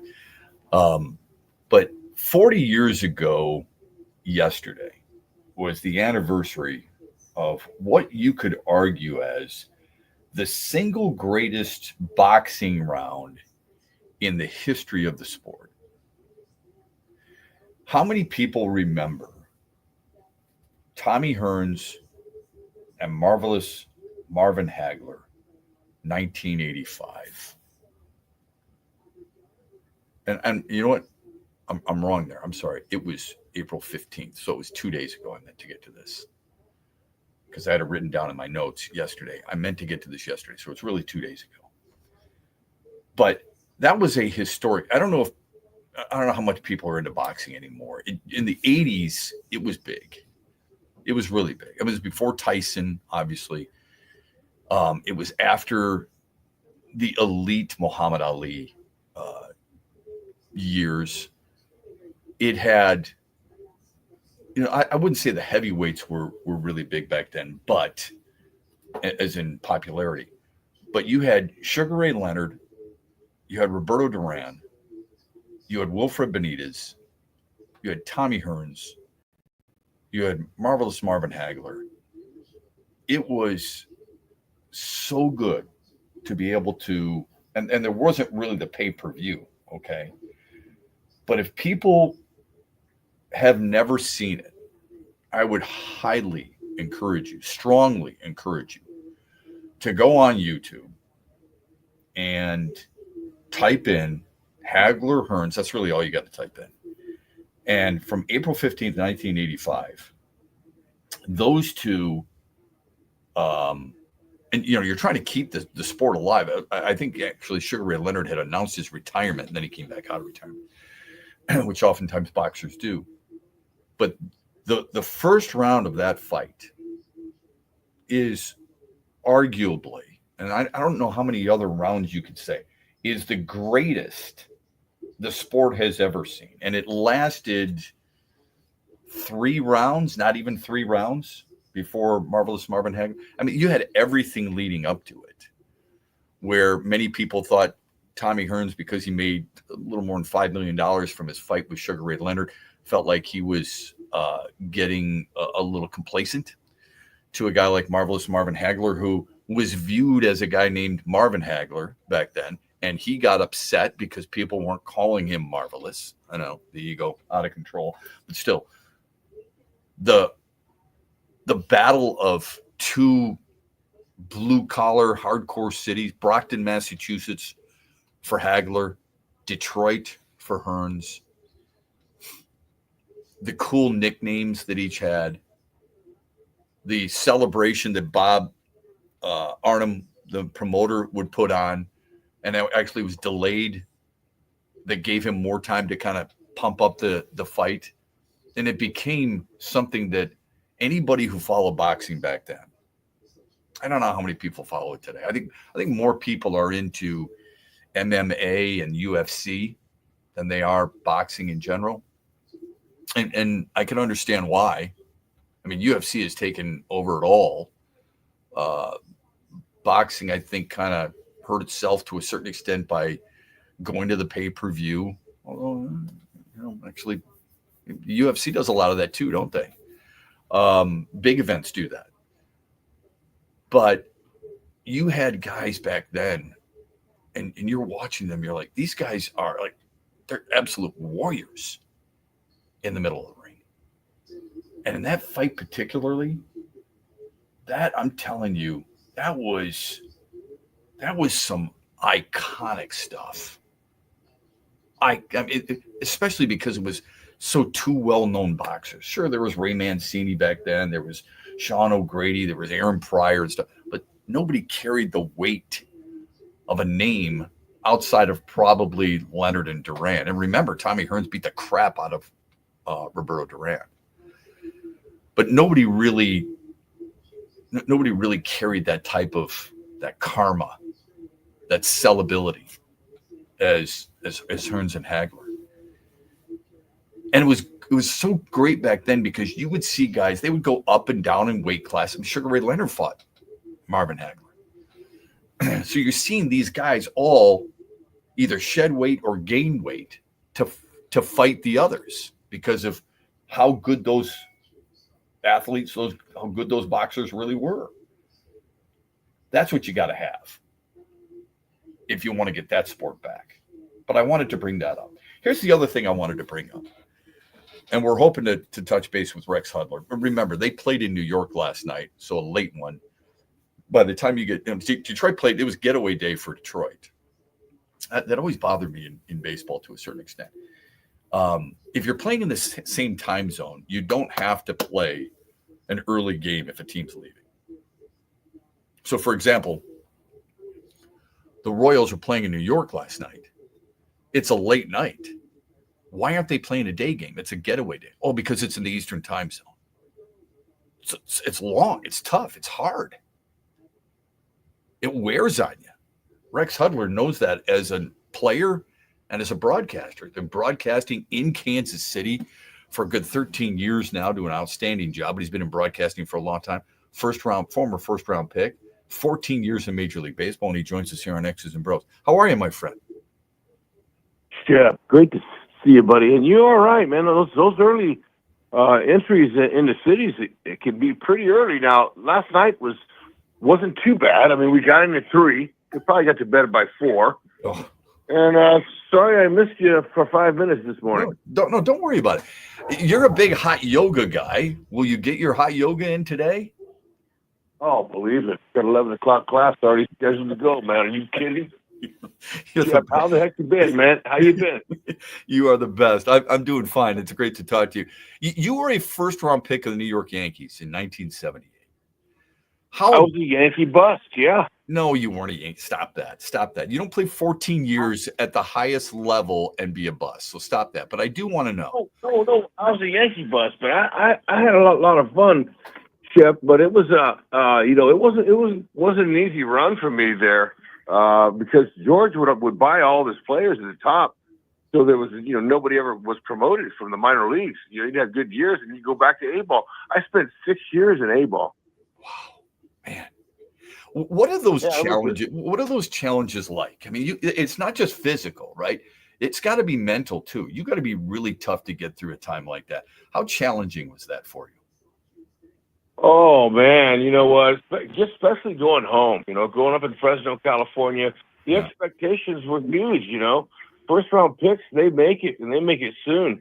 So I kept going back there. I'd go home, in the off-season, and people would say, man, we thought you'd be there by now. What's going on?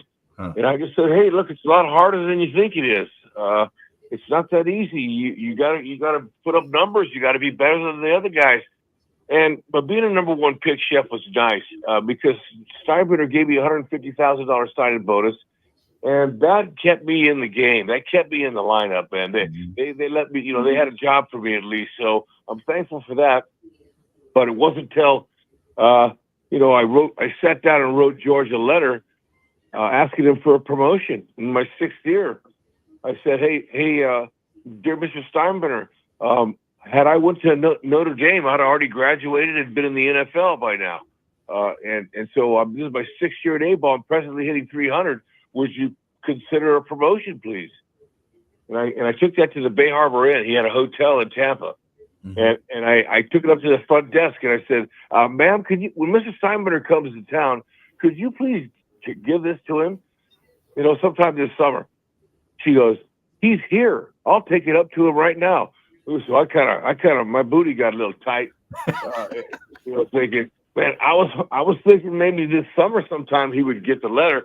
So I get to the ballpark in St. Petersburg, and there in the stands is Steinbrenner and Stump Merrill, my manager. Yeah. And gosh, I was tight. I was like, my stomach was growling a little. I'm going, oh my gosh, the guy, you pop off to a guy like that. I don't know what he's going to do. So Stump comes out of the stands, and I saw him. I said, Stumpy, did George get my letter? And he said, yeah, kid. And he spit. He had a big mouth of tobacco. Yeah. He spit and said, yeah, kid. He loved it. And I said, great. So I the next morning we bust back to Fort Lauderdale, and at 6 o'clock in the morning, I got a call that said, "You're going to AAA." Wow. So I said, "Great." So I got on that airplane, and I said, "HUD," to myself, like I did a lot of talking to myself, Shep. What if you go up there and you lay an egg? You're in trouble, HUD. You got to go up there and rake. And I did, and that kind of kicked me in. And then he traded me to the Orioles after 7 years, and wrote me a letter and told me why he traded me. He appreciated my hustle and the way I wore the pinstripes. And I went on. And it just, you had to battle 2 years in Baltimore. That was the wrong place too. So I just kept in there, hung in there. And then till finally there was a crack in the door with the Expos in '88, 10 years after I signed with the Yankees. Wow. 10 years of minor league ball, Shep. And then I was really determined by then. I was getting married. I was going to have kids, and they were counting on me to get there. So, man, I trained. You could crack an egg on any part of my body. I was ready. I was strong. And then I went to the Expos, married Jennifer, and never went back. She got me 10 straight years in the majors. Wow. That is a phenomenal story. It really is. I mean, it's all about perseverance. I hope you share that with a lot of people, because there's the stick-to-itiveness that is so difficult in baseball because of the high expectations. One of the high expectations on your team is Bobby Witt Jr. Now, I used to get criticized an awful lot when I was doing broadcasting for the Tigers, because when we played the Royals, when the Tigers played the Royals, we would have these conference calls and people would say, all right, we know where Shep's going. And when we talk about the Royals, he's talking about Bobby Witt Jr. I said, look, the dude's an absolute stud. First of all, I love the kid. I mean, I remember going to an Easter Mass at Kauffman Stadium, and I'm sitting right next to Bobby Witt Jr. And just the way he carries himself, just love it. But I just love him as a player. What do you, and you've seen so many great players, not just as a player yourself, but as a broadcaster. What is it about his game you respect the most? Wow, I love how his mom and dad raised him. Yeah. No question about that. Yeah, I mean his talent is through the roof. But when you put everyone before yourself, and you just you have all your guys pulled on the same end of the rope. Yeah. Salvador Perez is the catcher. I mean, he's the captain now of this team, but it won't be much longer till Junior is. And he's a kind of guy. He and Judge, Major League Baseball should be doing cartwheels, knowing that they have these two guys at the top of their chain, along with Ohtani, to market their game. So these two, Judge and Witt Jr., are identical as far as the way they were brought up, with respect. Witt's old man was a 15-year pitcher. I played against him. He was known he was very respected as a tough guy, a strong starting pitcher. And then, Junior was raised with three sisters, and they were all older than him. So you know how that goes, Shep. They probably kept him in line, I would imagine.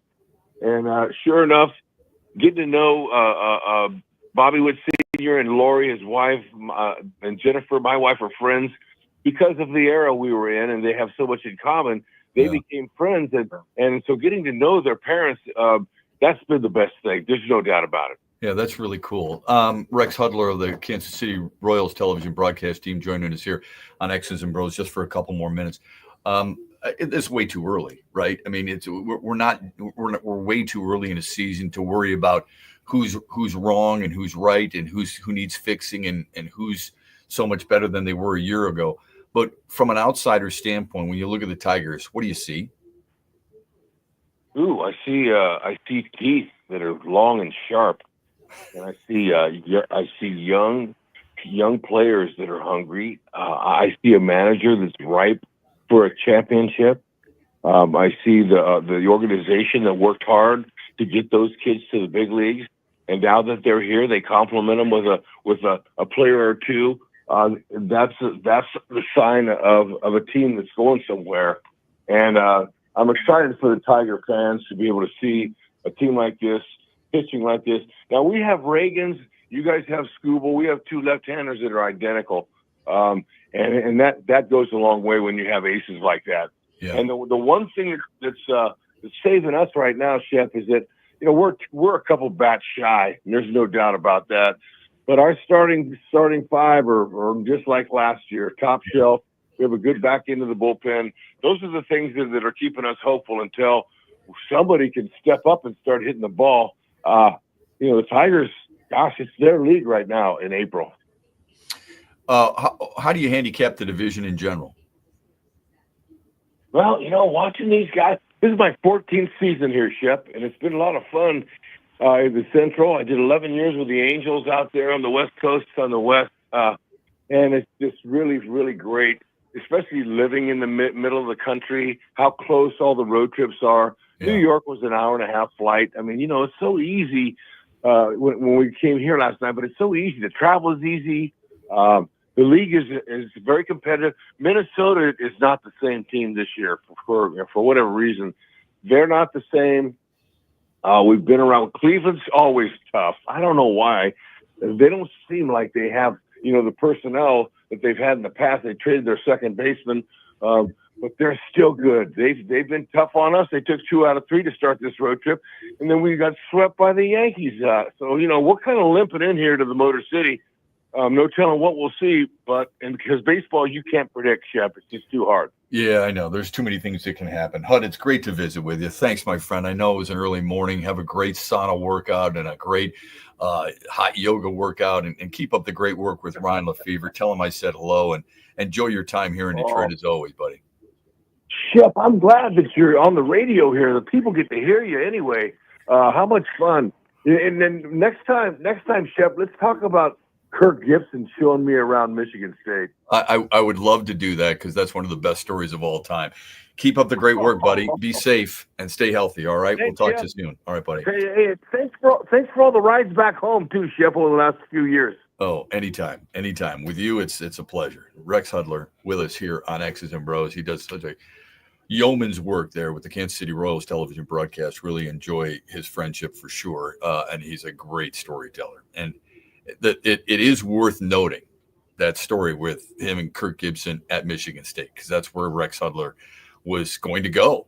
We'll get into that maybe next time later on this summer when the Royals come to town again and we pick it up with Rex. I'd like to have lunch with him at some point too. Our thanks to Mitch Lyons for joining us and giving us a perspective on the NFL draft, and Rex Hudler.